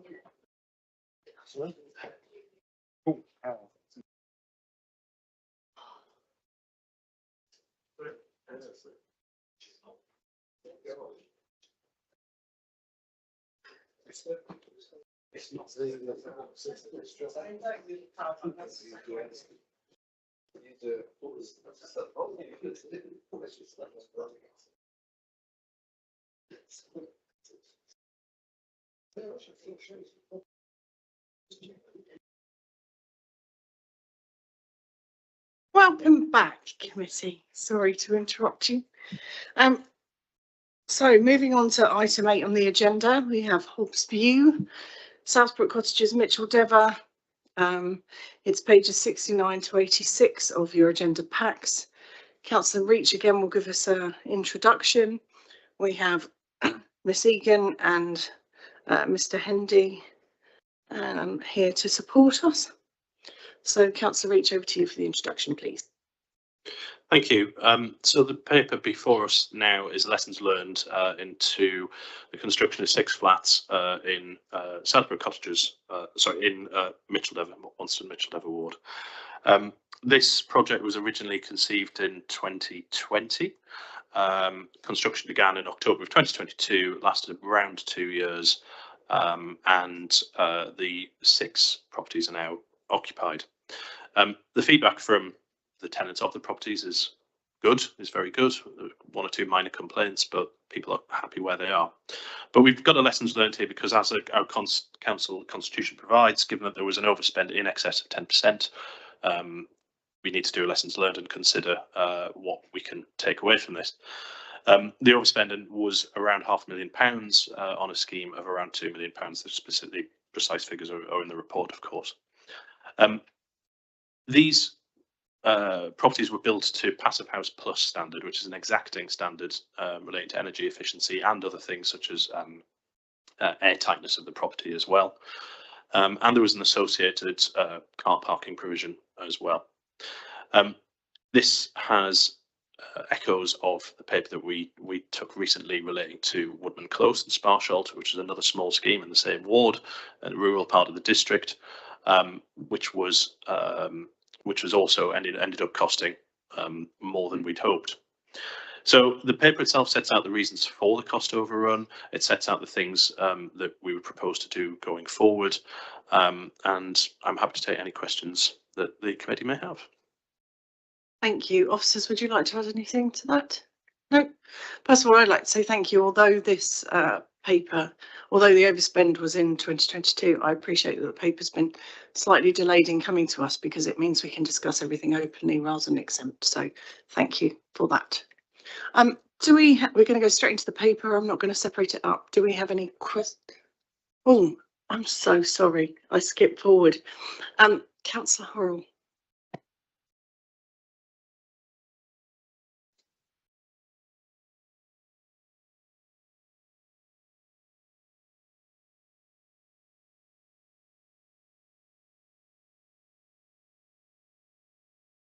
Chair, thank you for allowing me to speak on this item this evening. And I wanted to confirm that I am in favour, very much in favour of project reviews so that lessons can be learned, both positive and negative, for future projects. And you do know that normally I'm absolutely predisposed to work in the HRA and very supportive of papers that come to the various committees, but not tonight. I'm afraid this report is sadly lacking on the full facts of this project. The land actually was identified by me and the New Homes team back in 2017, and it was a good example of making use of council-owned land where garages were not being used or were actually derelict.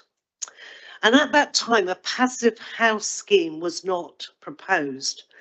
That was the desire of the next portfolio holder who came after me.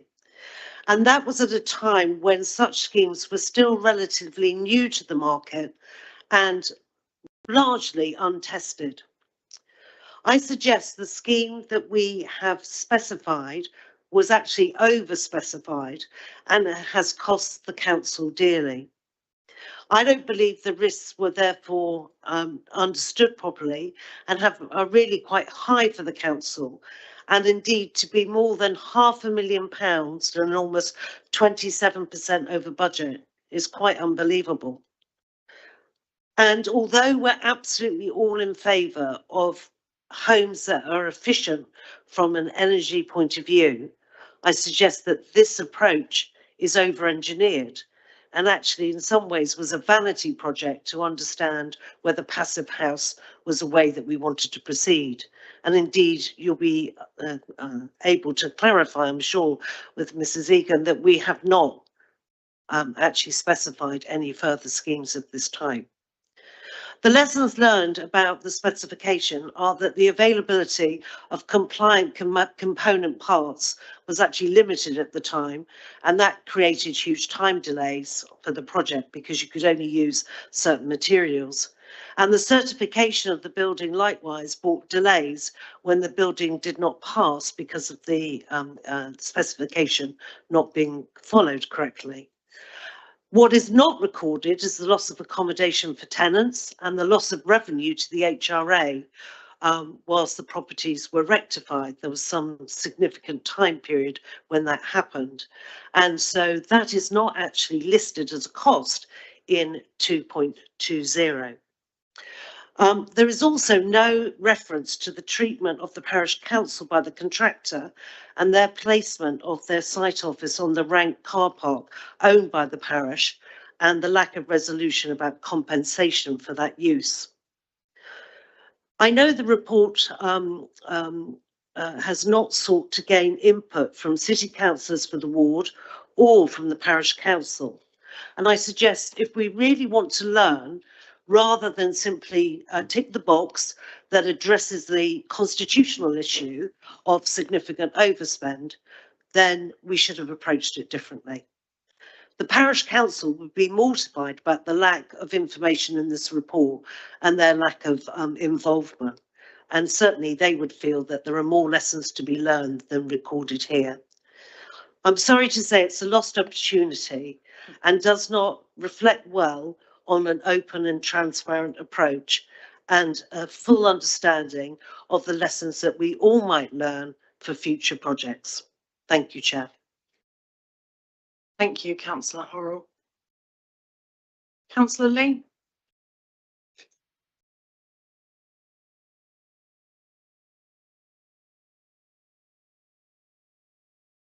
Thank you, Chair. First, I'd like to congratulate the housing team for delivering this project. It's a major achievement and directly supports the Council's green and faster priority, and also provides tenants with more comfortable and lower living costs housing. I think it's exactly the type of development we need. But of course, there are lessons to be learned. And the 20% cost overrun is a cause for concern. But this is a pilot project with a learning curve, and the technology in passive house has moved on.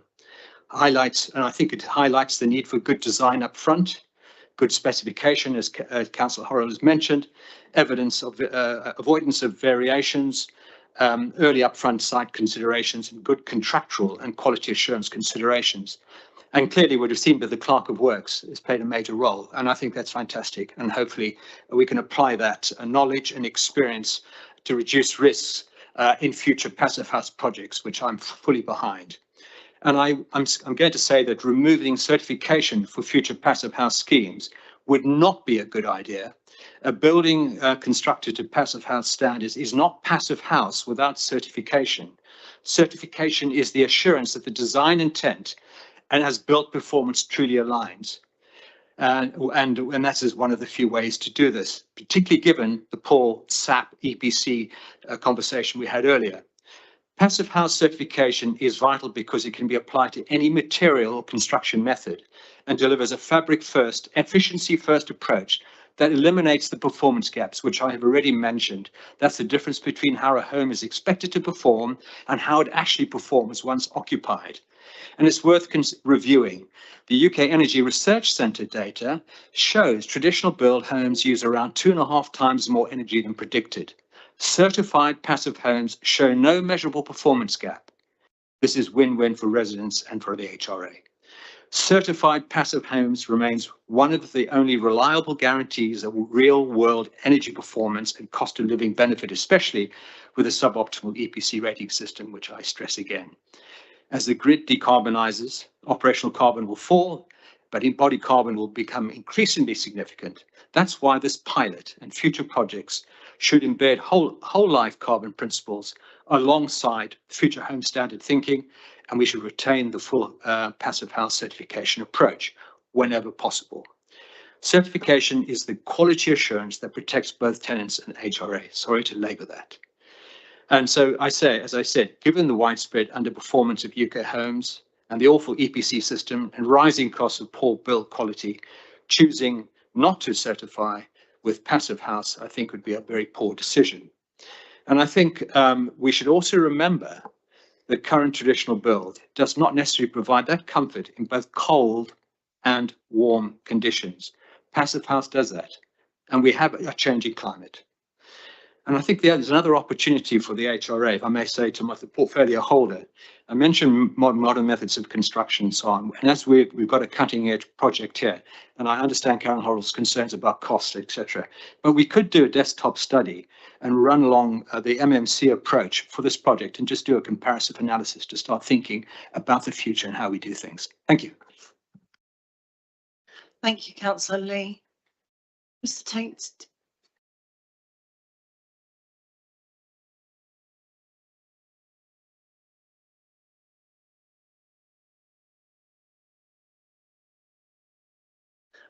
Thank you, Chair, for the opportunity to address the Scrutiny Committee.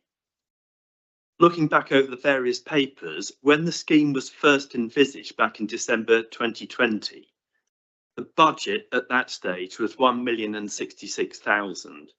It was subsequently revised up to 1.272 million, and by the decision in October 22, it had risen to 1.99 million.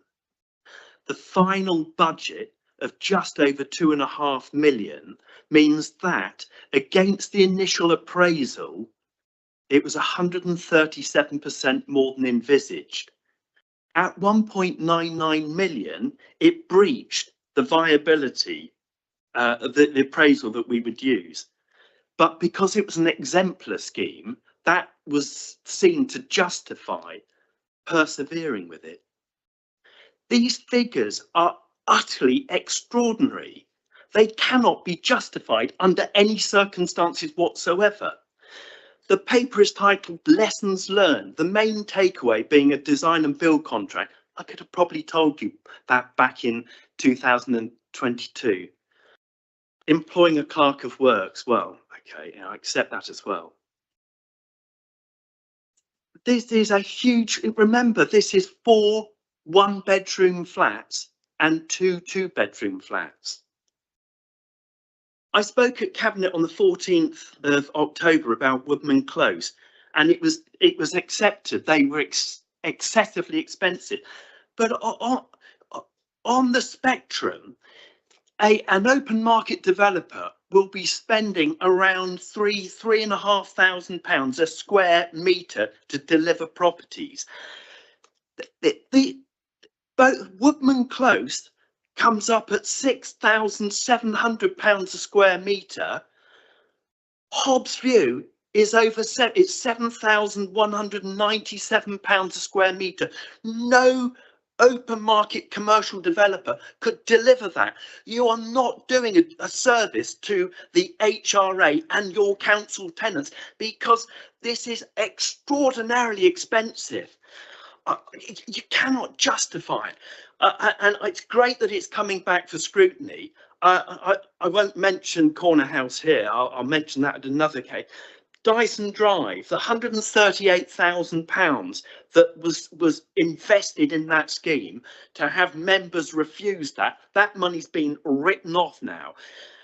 You're spending council tenants' money. This isn't coming out of the general fund. This is coming out of the HRA. And it's great to have environmentally friendly schemes, but come to the Tara meetings, that's not what they want. They just want decent houses and a lot more of them. Thank you.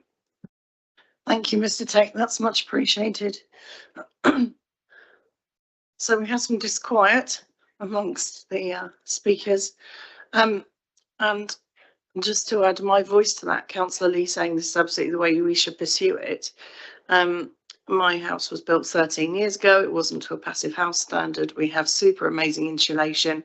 In the summer, it's lovely and cool, and we haven't needed our heating on yet. So I would question the cost versus what are the actual figures from using amazing insulation in a otherwise standardly built home, if there is such a thing, versus passive house. I would question that. Over to the committee. Do we have any questions on this, please?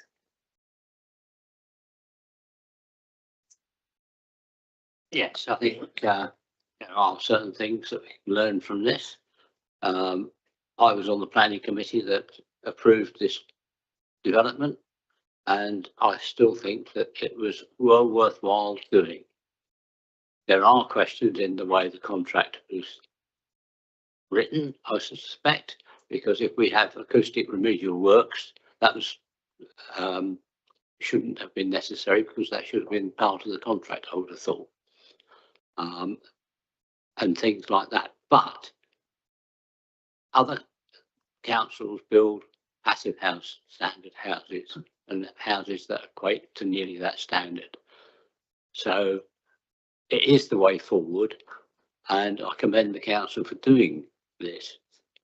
And I think that we should be looking at our systems to make sure that the project is run in a project with a proper project manager, and looking at the way we address our contracts. But apart from that, I think it is a very good way forward, because it's good for our tenants and it's good for everybody else.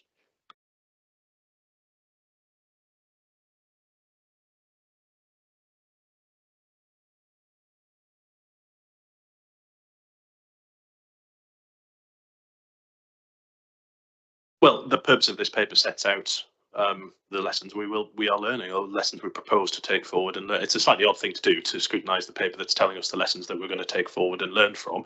But yes, it absolutely sets out in there, proposed that instead we consider design and build contract. There are other things set out in the report. So yes, we will absolutely look at the contractual levers that we had and whether they should have been different. Councillor Gordon-Smith. I'm curious. 1 moment, I'm just turning off the microphones. Okay, go again.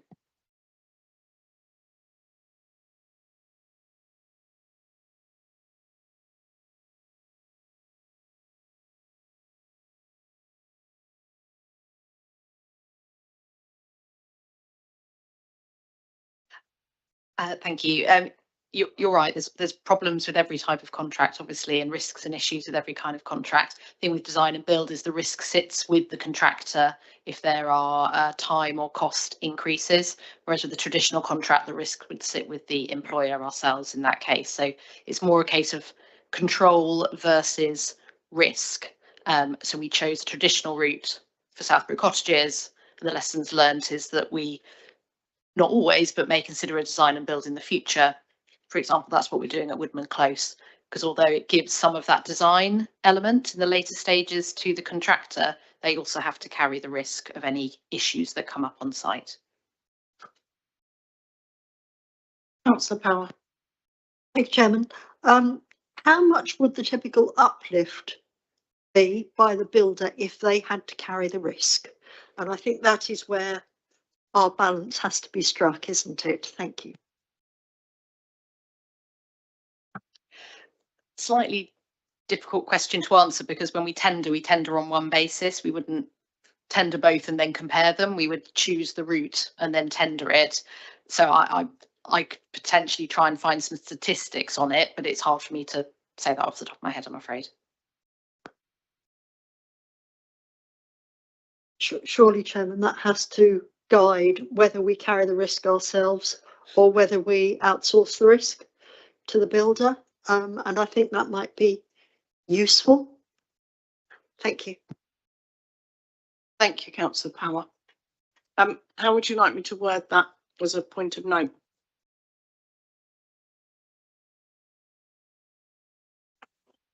This like to see. Could I suggest, Jeff, that we think about its risk appetite. So we decide what risk appetite we have as a council, and it will vary by scheme, much like the discussion we had with Woodman cottages as well. Smaller schemes inherently feel riskier. So it's along the lines of what is the council's risk appetite for certain types of schemes. The chief executive was sort of nodding. Chair, I mean, I agree. I think Council Power is saying to choose the right form of contract to deliver the scheme, isn't it? Dependent on that risk appetite. I think it's in there, isn't it? Which you do. When you said, if I may, the officer that you made a choice around the approach, that takes in that risk piece. But to be more clear about the method of delivery.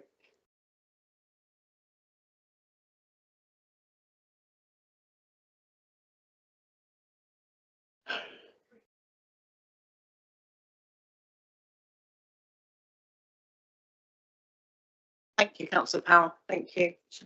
Everybody who contributed. Councillor Bolton.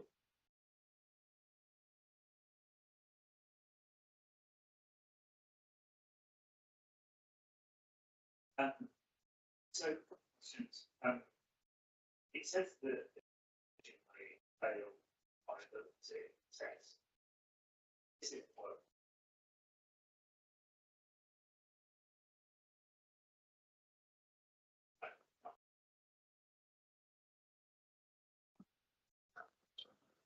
That's working.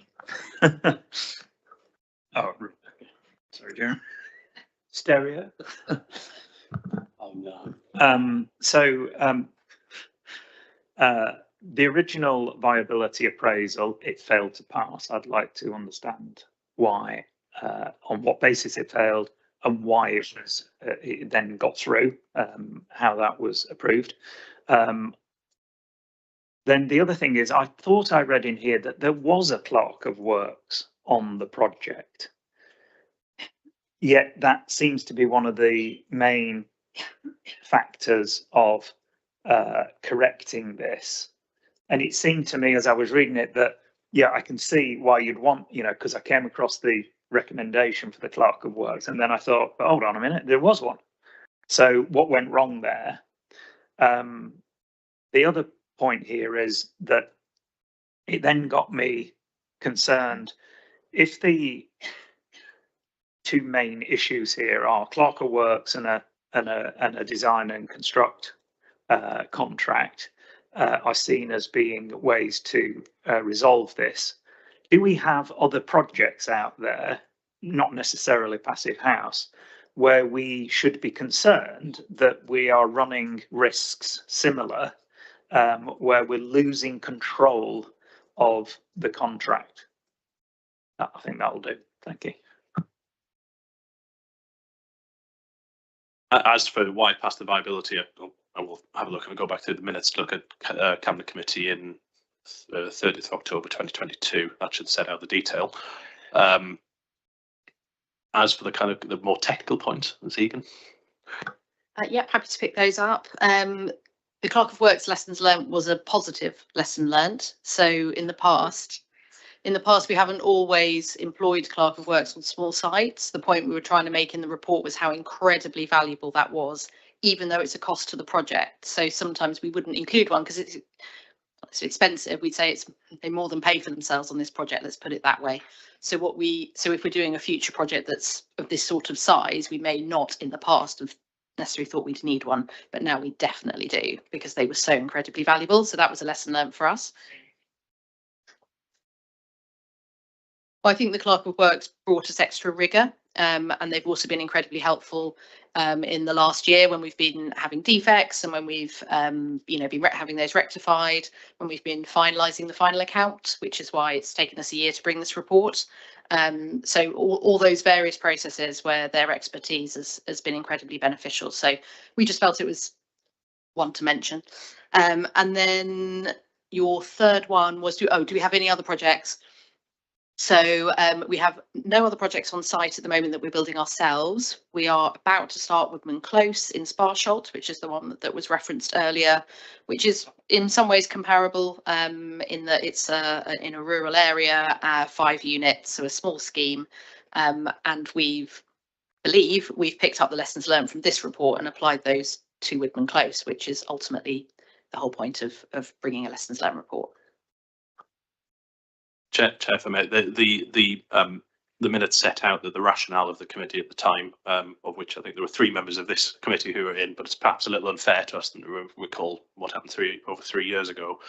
But their conclusion was that members noted that the general requirement for affordable homes in the area and supported a pilot project to assess the feasibility of building homes to such a high energy efficiency standard. So the committee clearly made its decision on the basis that this would be a pilot or exemplar project, as we've also heard it described, and that was, one could assume, the justification why it proceeded, despite failing the council's viability test at the time. Thank you for that clarification. Could I ask, I know that Woodman's Close project, I'm not sure how far in the future expecting to complete that, but I wondered if we could perhaps revisit just to say, okay, we learned these lessons and this was the impact. So we haven't gone over budget, we haven't gone over time or some such. I wondered if we could do that as sort of just to close that loop. I'm sorry to jump in. Yeah, absolutely. I think that would be really helpful.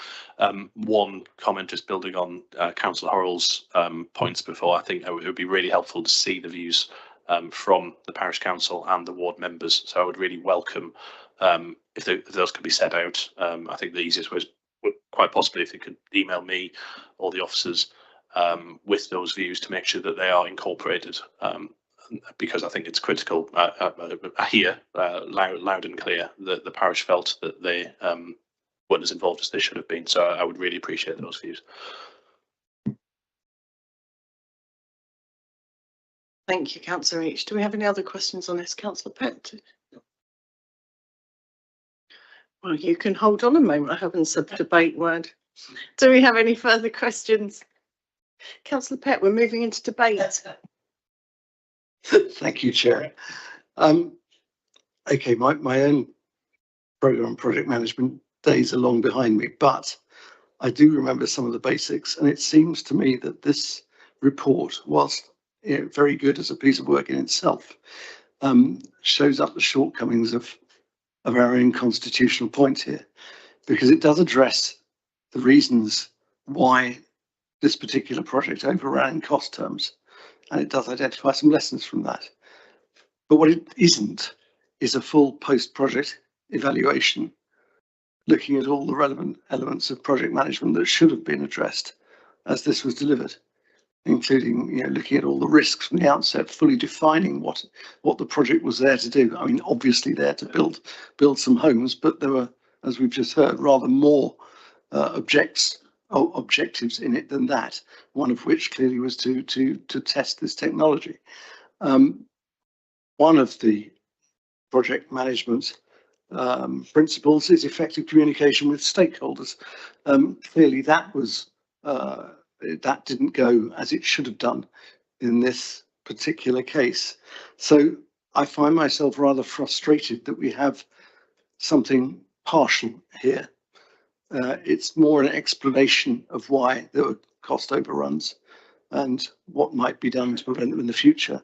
But as I say, what it isn't is a full post-project evaluation of whether all the other objectives and principles of good project management were achieved, and if they weren't, what are we going to do differently in future to ensure that they are? Thank you, Councillor Pett. I think I should make a note of that. If we're going to try and include residents' parish council views on this, maybe we could add in. I'm going to note down any other points regarding failures and successes, by the way.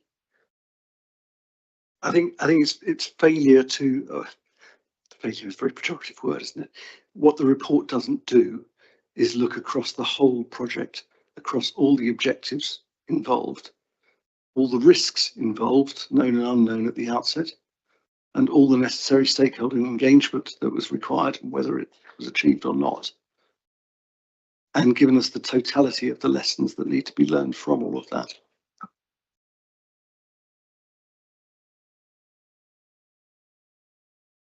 I think Chair Councillor Pett is saying that it meets the constitutional requirement for the report, but in another sector, it will be a more fulsome report that gave a broader view. And I mean, I think that would be a helpful recommendation around lessons learnt. I think that would just be good P3M practice, wouldn't it?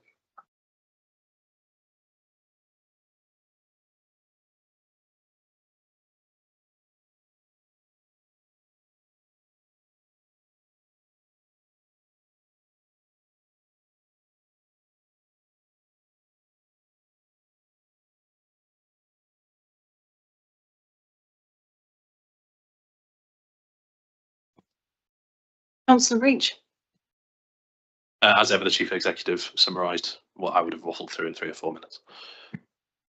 Councillor Watt. Yeah, I just wanted to add, I think it's been a good debate, and I agree with a lot of points that have been made by people today. It is, I was worried that this debate was going to be more about passive house builds than it was about project management, and I was pleased it didn't go that way. Typically passive house builds are, you know, a few percent, you know, 4, 8, maybe 10, 12% more than a traditional build. They're certainly not the numbers that we're talking about today. So I'm really pleased that the debate has been more on the wider issues that have caused the cost overrun rather than the type of build that we were doing. And to Councillor Lee's point earlier, I think, you know, we shouldn't use this as an excuse not to build passive house homes going forward. They might be the right thing to do. And yeah, we shouldn't use this example of this project, which clearly hasn't gone as it should, as a reason for not doing that. Thank you. Again, it might be useful as a comparison to look at the costs of running, for example, the passive house project versus Woodman Close once that's brought, and it's a modern and it's the most recent project and it's a comparable size. And I mean, it might be worth comparing and contrasting to see if the 8, 10, 12% of passive house is genuinely worth it versus more modern materials of a typical build. Just as a thought. I shall make a note of that. Okay, any further debate on this? Councillor Gordon. I think that earlier on we were talking about the cost of retrofitting things, and perhaps we should see the money that's been spent on this project trying to get as high a standard as possible in the light of the expenses and the difficulties of retrofitting past projects.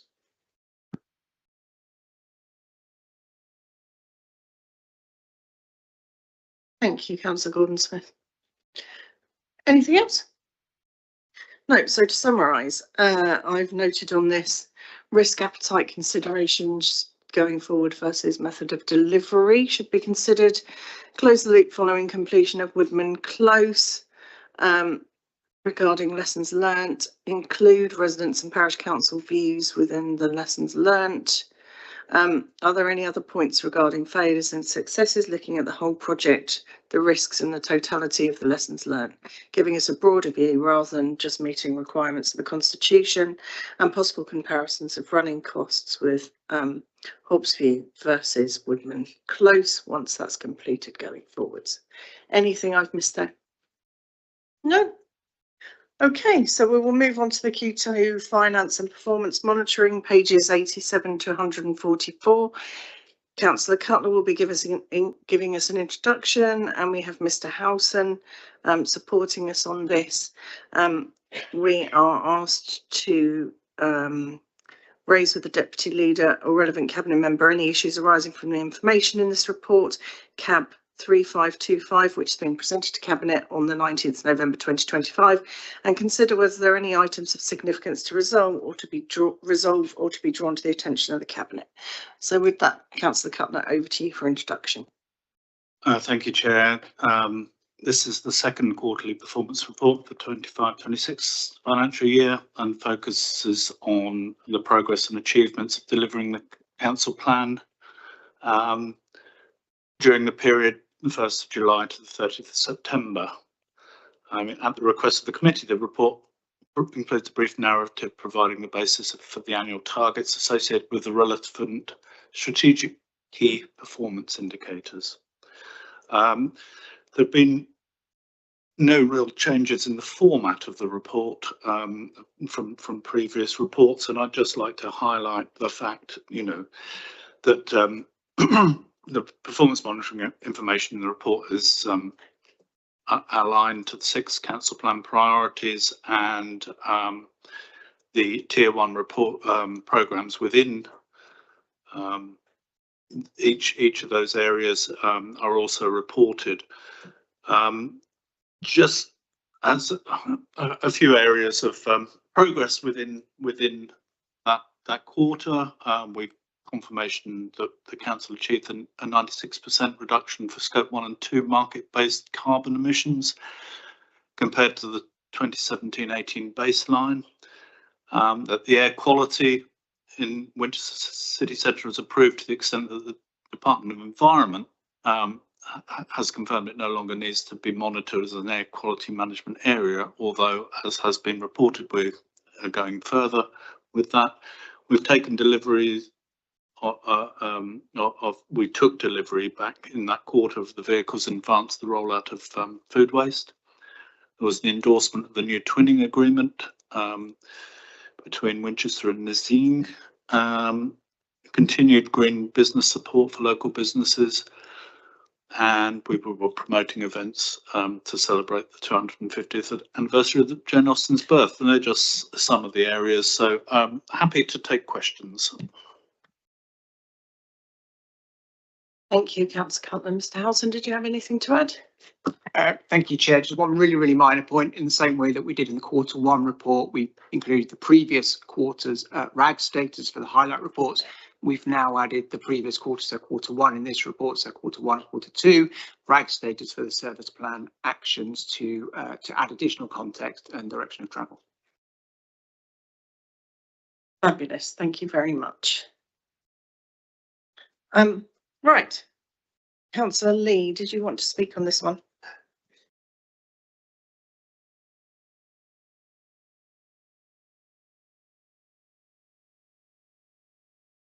Yeah, thank you, Chair.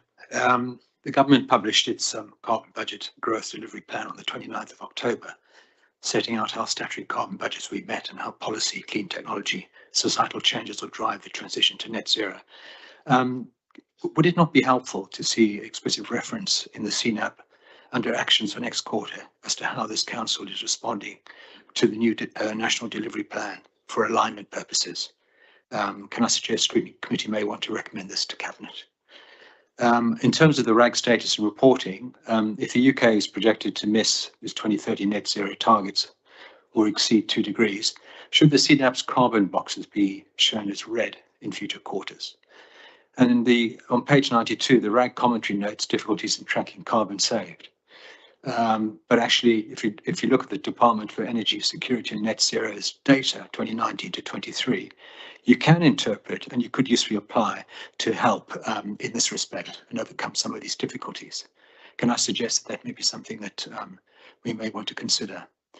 I think in terms of the council housing decarbonisation, it talks about surveys have identified 195 council homes, 4% of the stock suitable for solar PV and batteries and air source heat pumps under the Social Housing Decarbonisation Fund.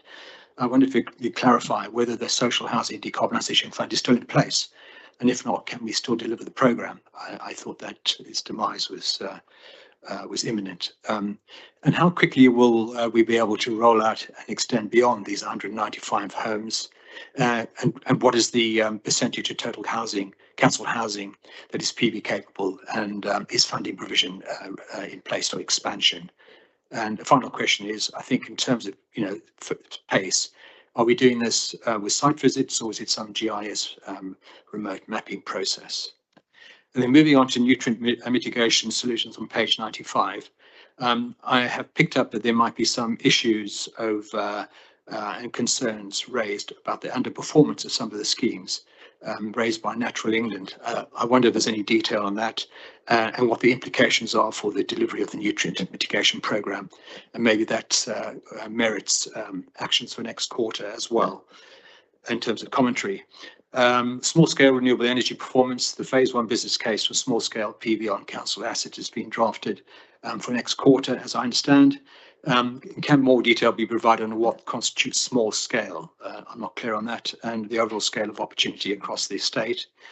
And then the local area energy plan, which I think many of us believe is really important, is due in December 2025. So can the LEP be progressed early enough to feed into the evidence base for the next local plan, supporting better energy planning, affordability, grid management, and spatial planning for housing? I hope that's achievable, and I wonder whether there can be some commentary in actions for the next quarter, given that's imminent. Thank you very much. Thank you, Councillor Lee, much appreciated. So the Scrutiny Committee, as I previously said, is to raise with Deputy Leader or relevant Cabinet member any issues arising or anything we should draw to their attention. So with that in mind, any questions on section, the main part of the paper going to section 1, pages 90 to 100, greener, faster, please. Councillor Power. Thank you, Chairman. I'm looking at page 95 regarding the Goodens site. I am confused as to why credits generated in Cheriton can be used in Alresford. So unless water has started flowing uphill, which is unusual, I don't understand how that can be allowed. I know Natural England, I've been told that Natural England are happy with that. The answer may lie in the mitigation location in that paragraph, but I would like clarification of that if possible. My second question is on page 110 with regard to the local plan. I am concerned that the lack of nutrient credits in the Upper Itchen has the potential to stop Alresford delivering the number of housing units that we are required to under the local plan. We have a problem with private installations at the moment, and we've had a problem with one that is not performing as planned, and the 30 or so private upgrades that we're going to generate about 30 credits, peak phosphorus credits, is on hold until that problem is clarified and resolved. We don't know when the wastewater treatment plants that are above Alresford, such as Hobbs Close and Old Alresford, will be delivered. And I am concerned about our part of the local plan. I would like clarification, please. Thank you. Councillor Cutler, those for you. I don't think I'm entirely in a position to answer that. I don't know if Mr. Hendy will be able to. We have discussed quite a lot of details on this the other day, but I don't have it absolutely clear. Caroline, to deal with the first question in relation to Goodden. I totally agree, Councillor Power. It looks very funny on a map, but we have triple checked it with everyone who is an expert in these things, including Natural England. It sort of goes up and round. I know it's strange, but it's definitely, well, from all experts' point of view, it's definitely correct. So that Goodens can definitely serve Alresford. And the second part of the question? The second part of the question was really sort of expressing concerns, wasn't it, rather than related directly to the report. Could I put it that way? I think I'd like to know when we're going to see reassurance on this point. I don't want Alresford to under deliver. It can cause all sorts of unpleasantness. Can I come in just on the local plan side of things and development in Alresford? So we have reached out to developers in Alresford, so not anything to do with us from a new homes point of view, but just looking from a nutrient mitigation point of view, saying we have credits available, and they say they have a solution currently, and that's not a reason for being held up. If they are indeed being held up, it's not one of my projects, but so we are reaching I just come in briefly? I'm now nervous of my knowledge, but my understanding was that nitrates could be anywhere, but phosphates had to be upstream. But now I'm doubting myself. So can I check and come back to you? I think it just reinforces a point we were all making earlier on, that we're all in desperate need of a green economy brief, actually, so we understand these things better. I think that, yeah, all of us.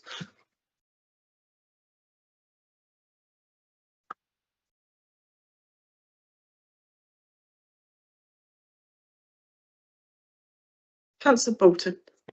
On page 97, point 4, should that not read April 26 rather than a delivery date of ongoing?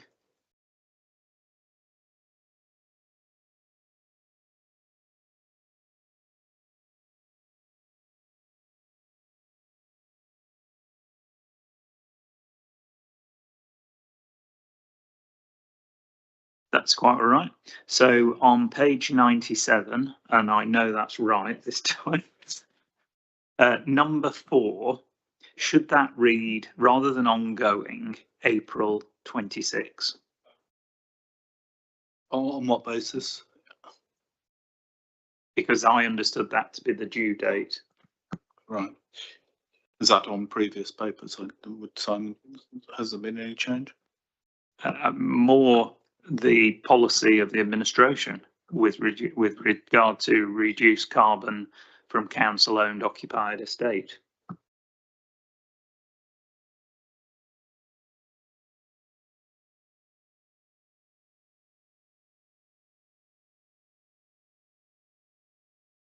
Councillor Cutler.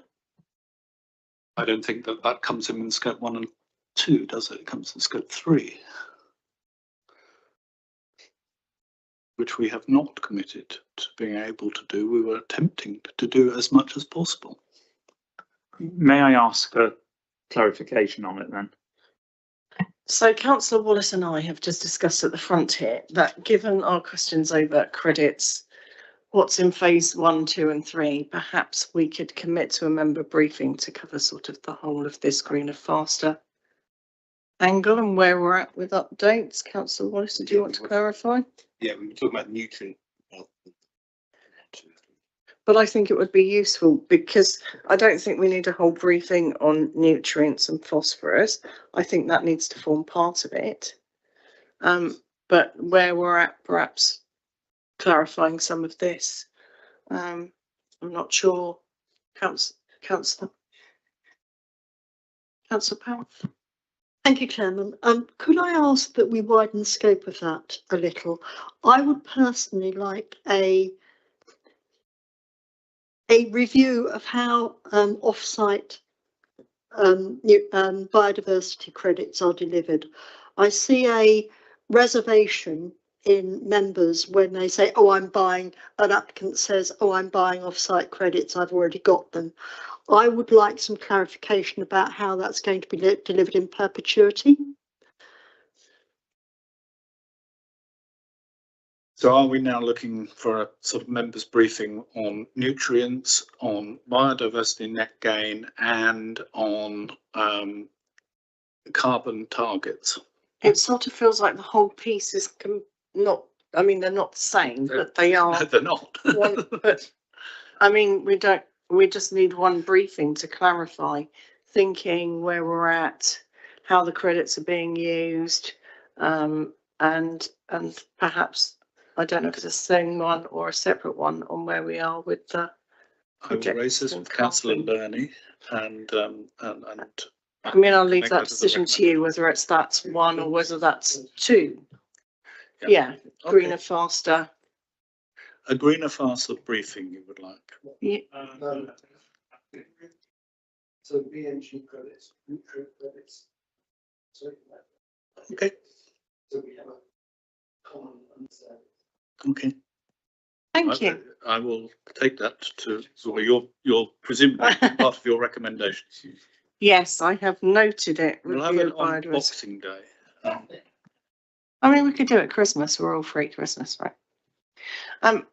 Any other questions on greener fast before we move to section 2?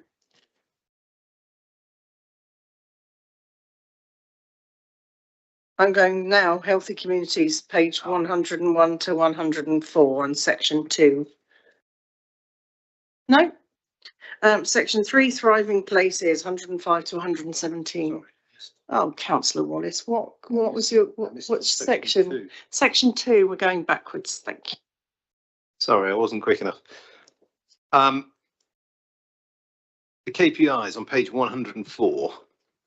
I don't necessarily want an answer just now, but HC2 to HC4,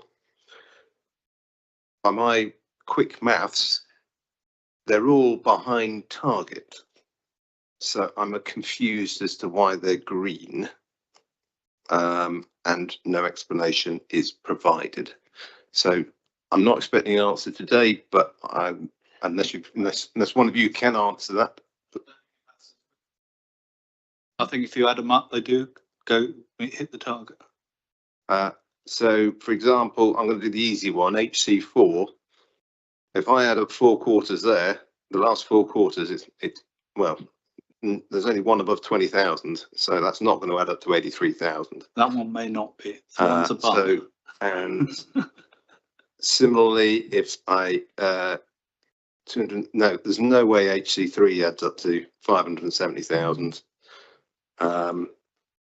The top one possibly, but there's the other 2 definitely not. So could I ask you to look at those, please? And okay, Mr. Housen has his hand up.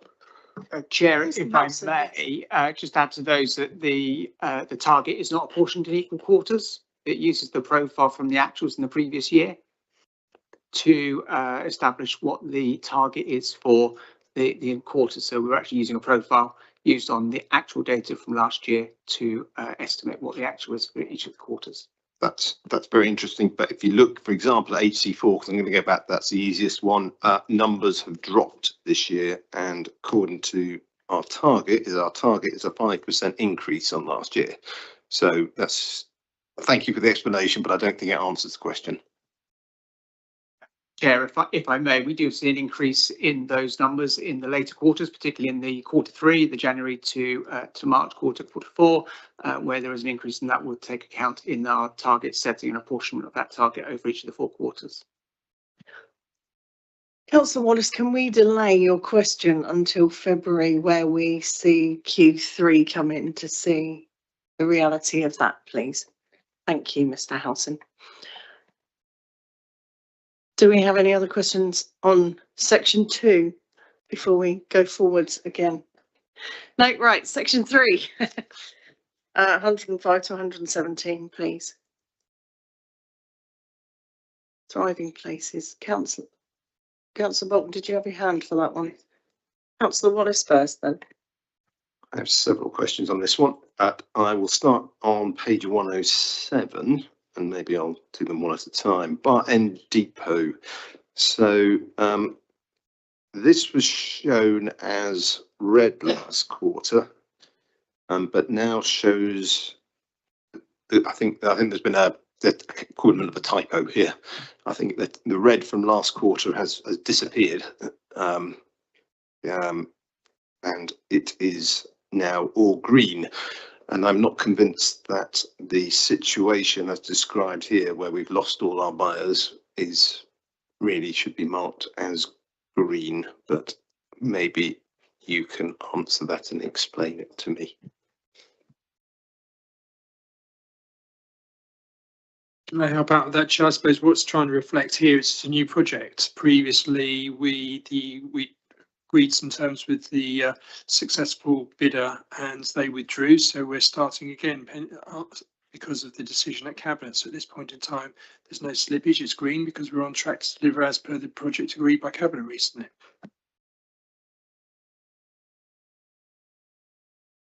Okay, that kind of makes sense. Thank you.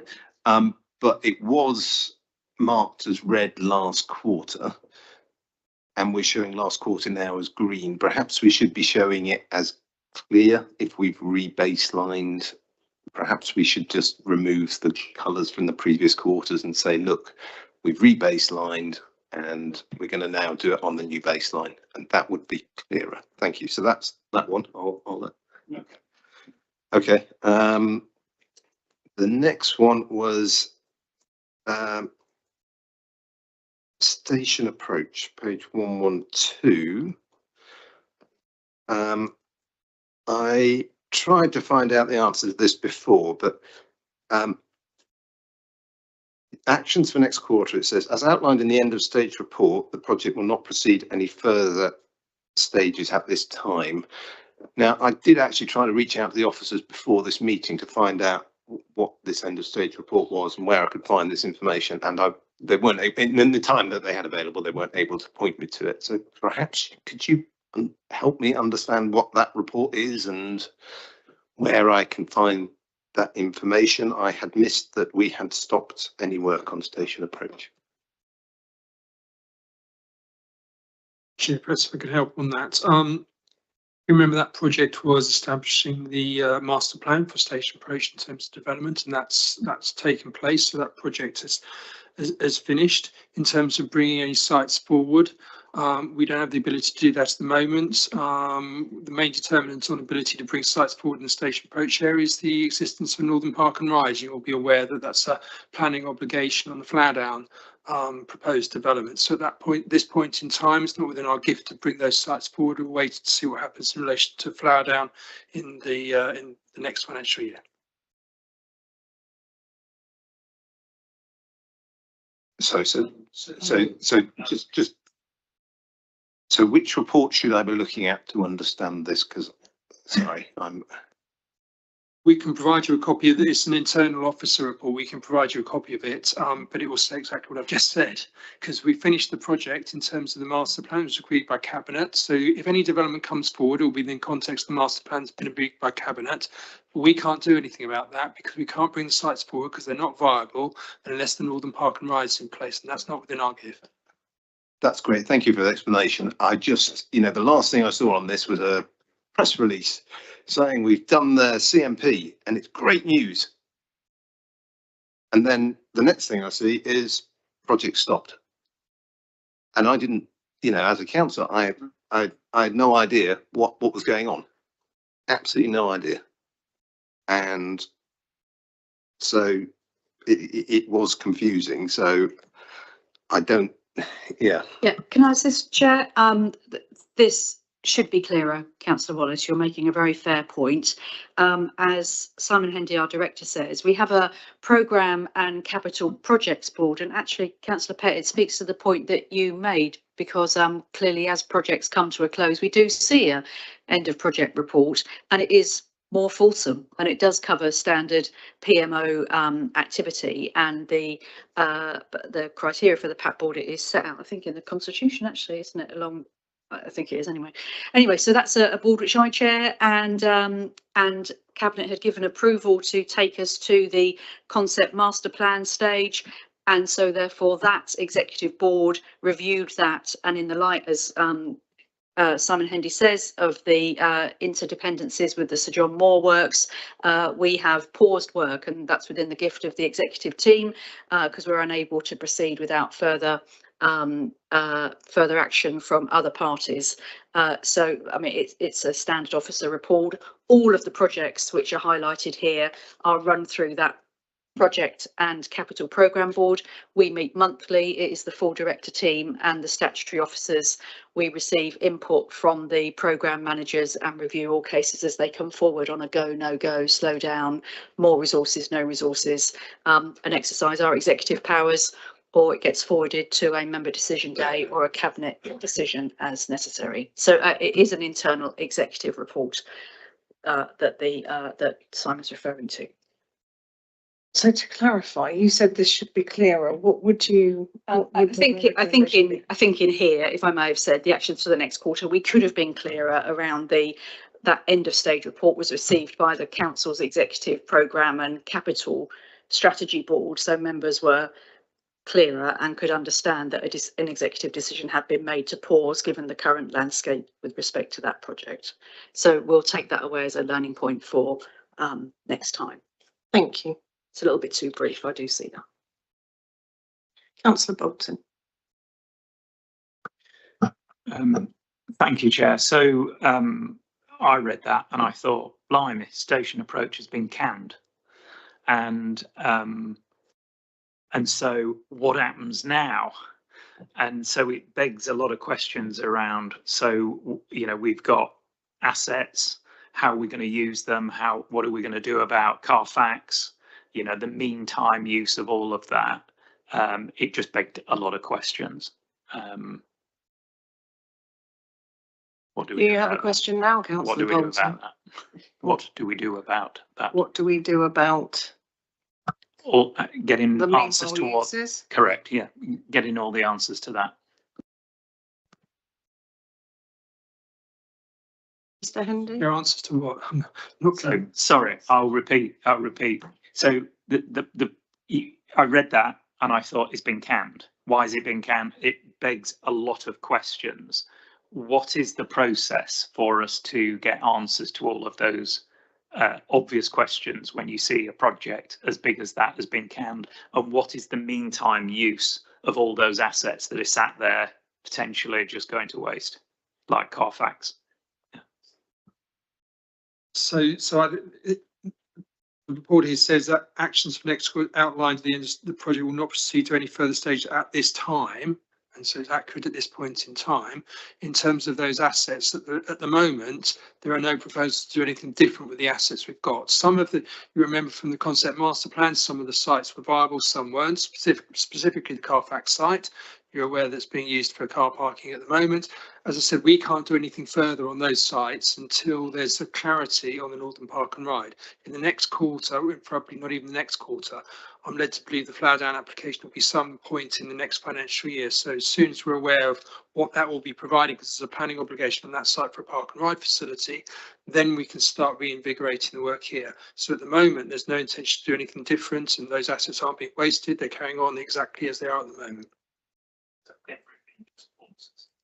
Because, as I said previously, it's not within our gift to provide the park and ride, and the park and ride is the catalyst for the rest of the development.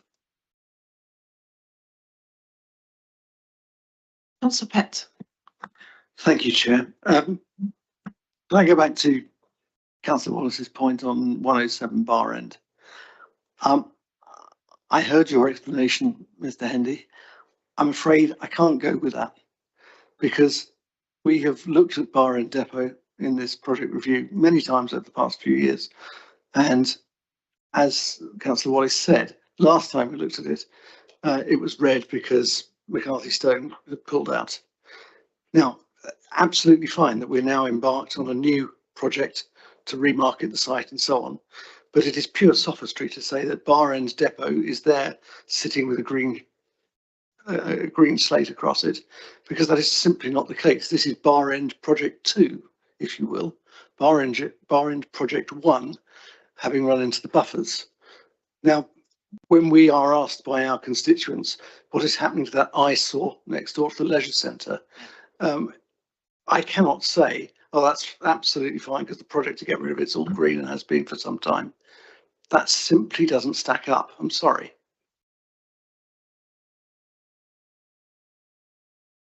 I do feel though that, yes, I can see your point in that, and perhaps it wasn't clear about restarting it, but the reality is, and the point was taken, it shouldn't have been green in the last quarter, but the current project is on track, it's moving very quickly, and that's the reality. And the explanation I think you've now gleaned from this is an explanation you can give your residents. So that means all the assumptions have changed, all the timelines have changed, and we have in effect, and quite reasonably, I have to say, reset the thing, and that's absolutely fine. I have no problem with that. I do have the problem with its presentation, which I think is unrealistic, and I cannot, with a straight face, pass that on to my constituents. So the point I've written there is more transparency regarding Bar End Depot. Project 1 is dead in the water. Project 2 is now in full flow, but green status doesn't reflect that. And we probably need to see the new milestones in that project.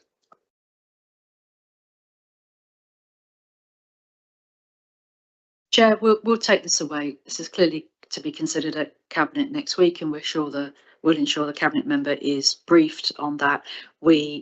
It's absolutely no excuse. Again, we should be clearer.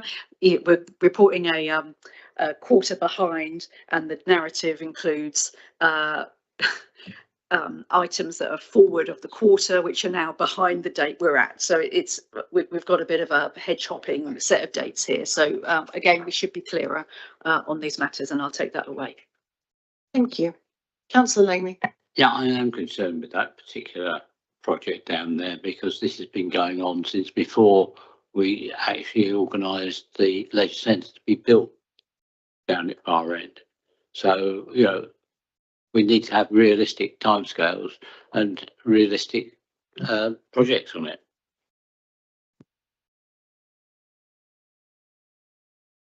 Right, any other questions on sections 105, section 3? Are you still in there? Yeah, different project now. The page 108 is the I moved it too fast. I've lost it.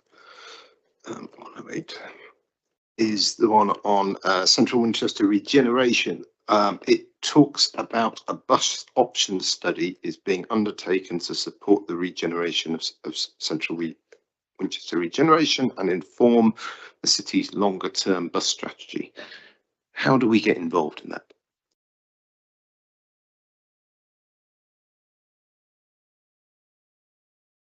My gut says we don't, but does anyone have another answer? Well, I think, you know, this is being dealt with by the Central Winchester Regeneration Board as part of the deal, and it's the developer working with Hampshire County Council. So I don't think it's something that as members we can get directly involved with. As the Central Winchester Board members, we have it reported back to us. I don't think there is any process available to get directly involved with this at all. Except the second point in the actions there, it says a public drop-in event is scheduled for late November, during which the findings of that study will be presented. So I assume that will include councillors, and therefore we will be able to get involved with it. Yeah, and the developers will be providing that drop-in. Mr. Hendy. Thank you, Chair. It's two stages. The first part of it is a technical exercise in terms of designing the options. So consultants have been appointed as a joint piece of work between us and Hampshire County Council. And as has been said here, there will be slippage. It's unlikely the consultation will happen by the end of November, but hopefully early December, there'll be a consultation exercise on those options. Thank you. Do we have any other questions on that section? Because I'd like to move on to section 4.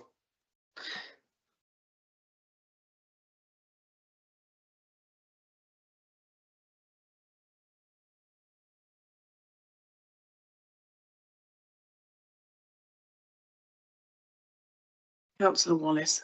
Yeah. On to the KPIs, you'll be pleased to hear. Moved forward. 115. Percentage of revenue spent with our local suppliers is showing as yellow, and there's reasons for this given in the commentary, but what can we do to actually improve it?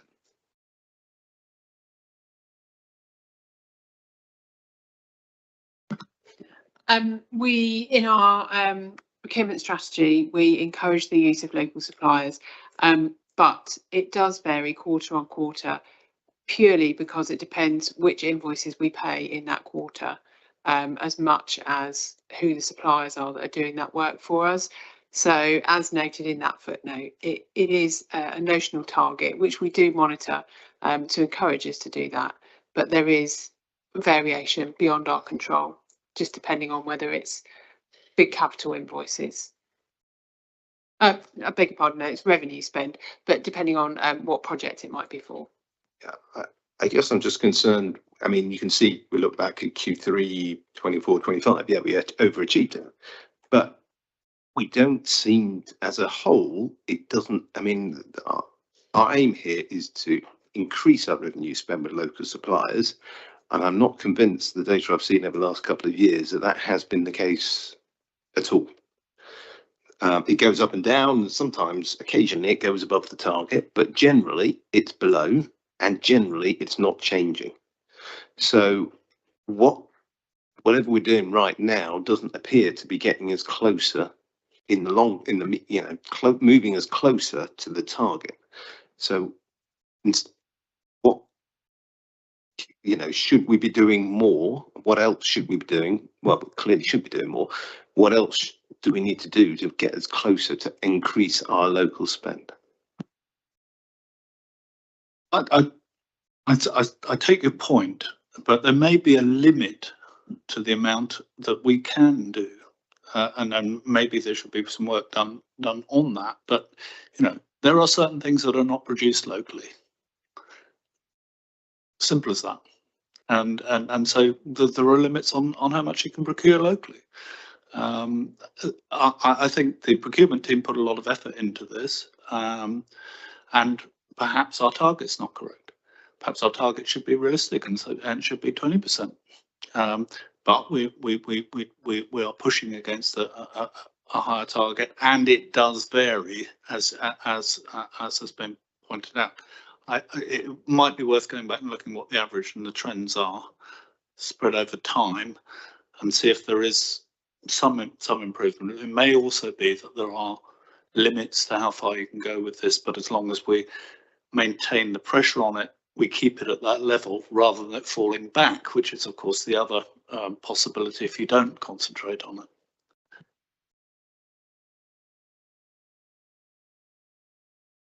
I'm sorry. Yeah, I was just had a moment there just to just a little searching online. I can see a report from the Institute for Government, and they indicate that in 2023, so it's a little bit old, 22% of total procurement spend went to local SMEs. So I think our target and effort is around average, 15.8 billion, compared to central government, varied between 12% and 26% on the same time scale.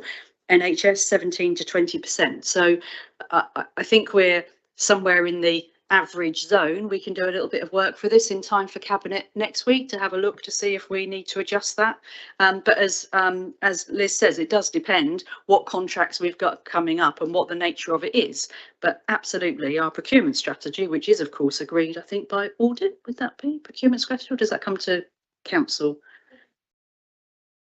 Cabinet? Okay, council decision, absolutely, commitment to local spend. So, but I absolutely do appreciate the need to drive it into the local economy if we possibly can. I mean, that's really important. So let's have a little look at that for next week, team. Thank you. I've also made a note, as per Councillor Cutler's statement, that looking at the average and trends might paint a more realistic picture. Yeah.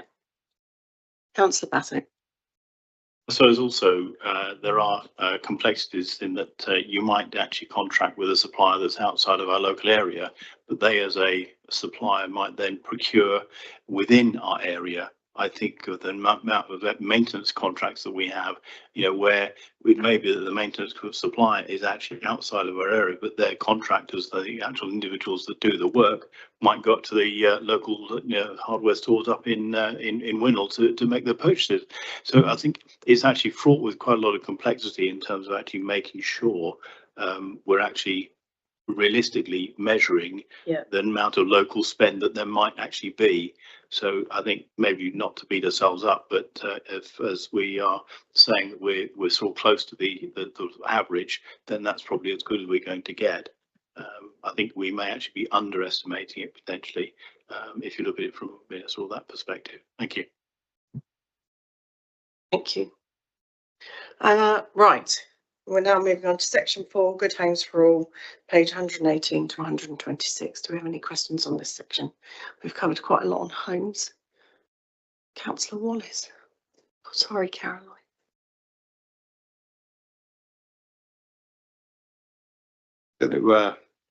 I'm actually just going to raise this questions that I raised last quarter.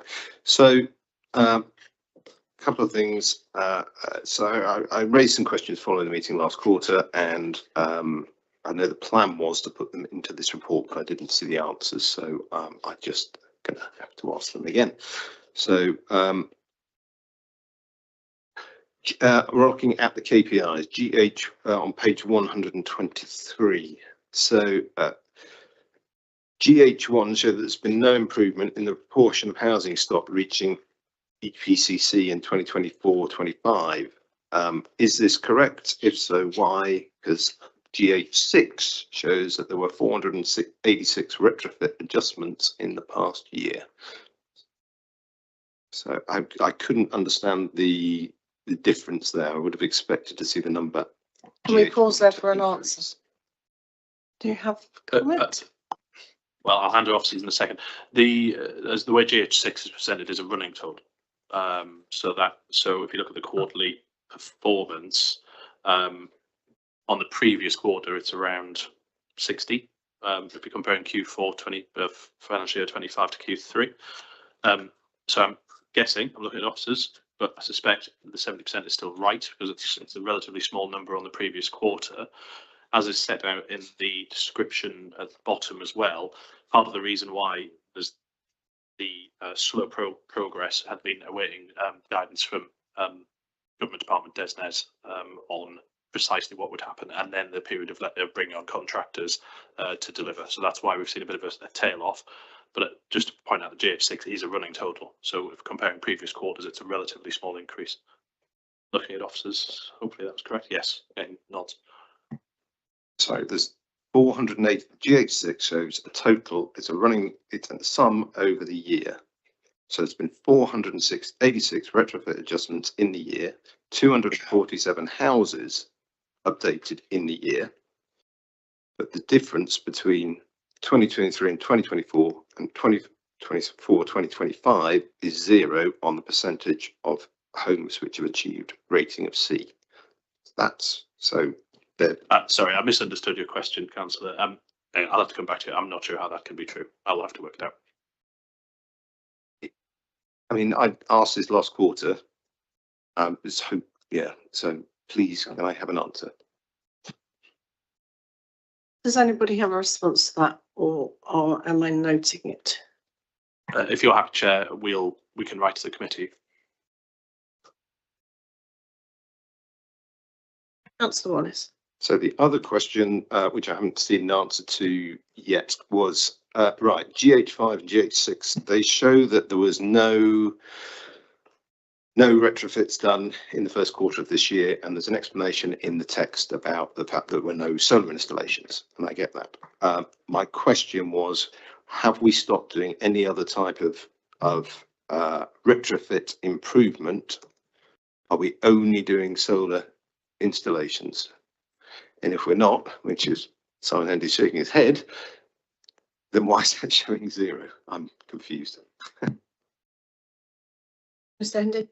Yes, Chair, we are doing other work. For example, we're replacing windows in conservation areas. We had an update on that today. It's just the first quarter of the year is very difficult for us to sort of get going. But we have hit a pace now, and we're expecting to hit the targets over the year. We have difficulty in when we set the targets at the beginning of the year, they're the full capacity of what we could possibly achieve. And as we go through the year and engage with customers, some customers don't want the work, or there's a delay in terms of getting to agree to the work being done. And therefore, we're finding it difficult to achieve some of the targets and the times that we've set. So I haven't got the detail in front of me now, what we've done in the first 2 quarters, but I know we are making progress now. And we've done some work other than solar and battery installation. Okay, so is the action to update these figures to be the correct numbers? Is there an action there? If you're saying we have done retrofits, well, it's, you know, then 0 is wrong.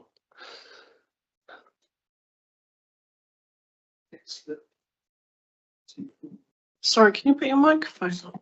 Yeah, the text on page 124 about GH5 and GH6. Yeah. Although that does say it's shown in quarter 2, which it doesn't. So yeah, we do need to come back on that.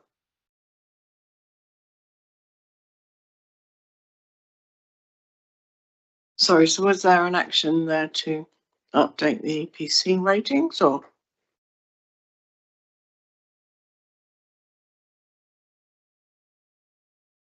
number of retrofit.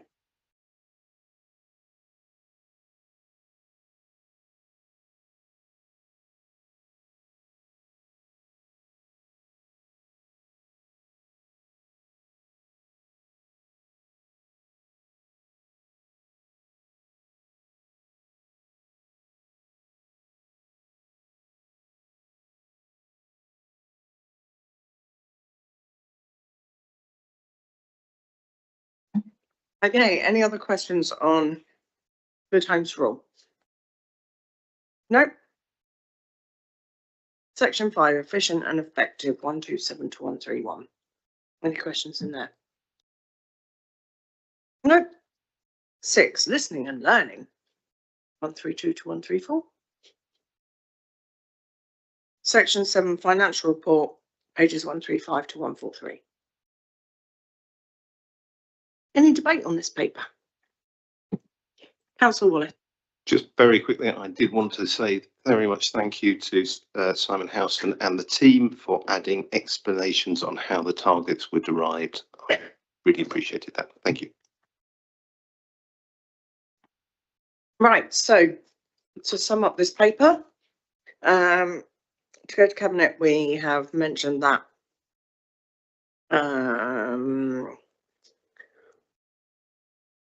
sorry, I've got to cross one out. They will confirm specifics regarding credits on nitrates, phosphorus, discuss maybe a member of briefing on the whole agenda, the green economy briefing, review of biodiversity credits. That's off. They will look at it. They'll come back to us. Station approach should be clearer on the actions for next quarter and why there was an executive decision to pause, and even that there was an executive decision to pause. More transparency regarding the bar and depot. The green status doesn't reflect the true picture, and so that will be looked at. Perhaps include an average trends of local procurement to paint a more realistic picture. Respond to committee regarding number of retrofits versus 0 achieved EPCC, and update number of retrofits, page 123, and check the overall metrics. Anything I've missed there? No. Well, thank you. We have properly scrutinised that paper and we have some feedback to Cabinet.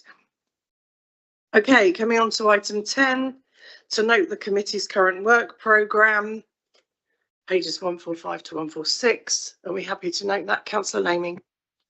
Yes, so I, in common with a lot of other councillors, encounter a lot of questions about enforcement at our parish council meetings. Therefore, I asked for the task and finish group. Rather surprised that it didn't materialise in this meeting, because that was some time ago. Can we ensure, please, that we have that task and finish report at the next meeting? As I mentioned at the start of the meeting, that is already planned for February, and it's also in the work programme that it will come back. Yep, the point I'm making though is that I would have hoped it would have been at this meeting. And I also note what you said about attendance, but do you think the report will be diminished by the fact that nobody from your party was present at the task and finish group? I think it's really unfortunate that it's probably the person around this table with the most knowledge of enforcement. I wasn't able to attend because it conflicted with my full-time working hours. And as a councillor, we should be able to attend council meetings and fully contribute whilst working full-time. I'm not saying that because my party's not there, but I have a great deal of knowledge. So, yes. I'm not disputing that. I'm just saying that I would have thought that you would have had somebody to replace you at that meeting to put the point of view of your group. I will be following up with Cheryl anyway, so I'm taking it outside of that and following up with Cheryl. Anyway, are we happy to note the committee's current work programme? And are we happy to note the latest forward plan of key decisions, pages 147 to 150? Thank you. That concludes the formal business for this evening. Thank you for your engagement. Have a lovely evening.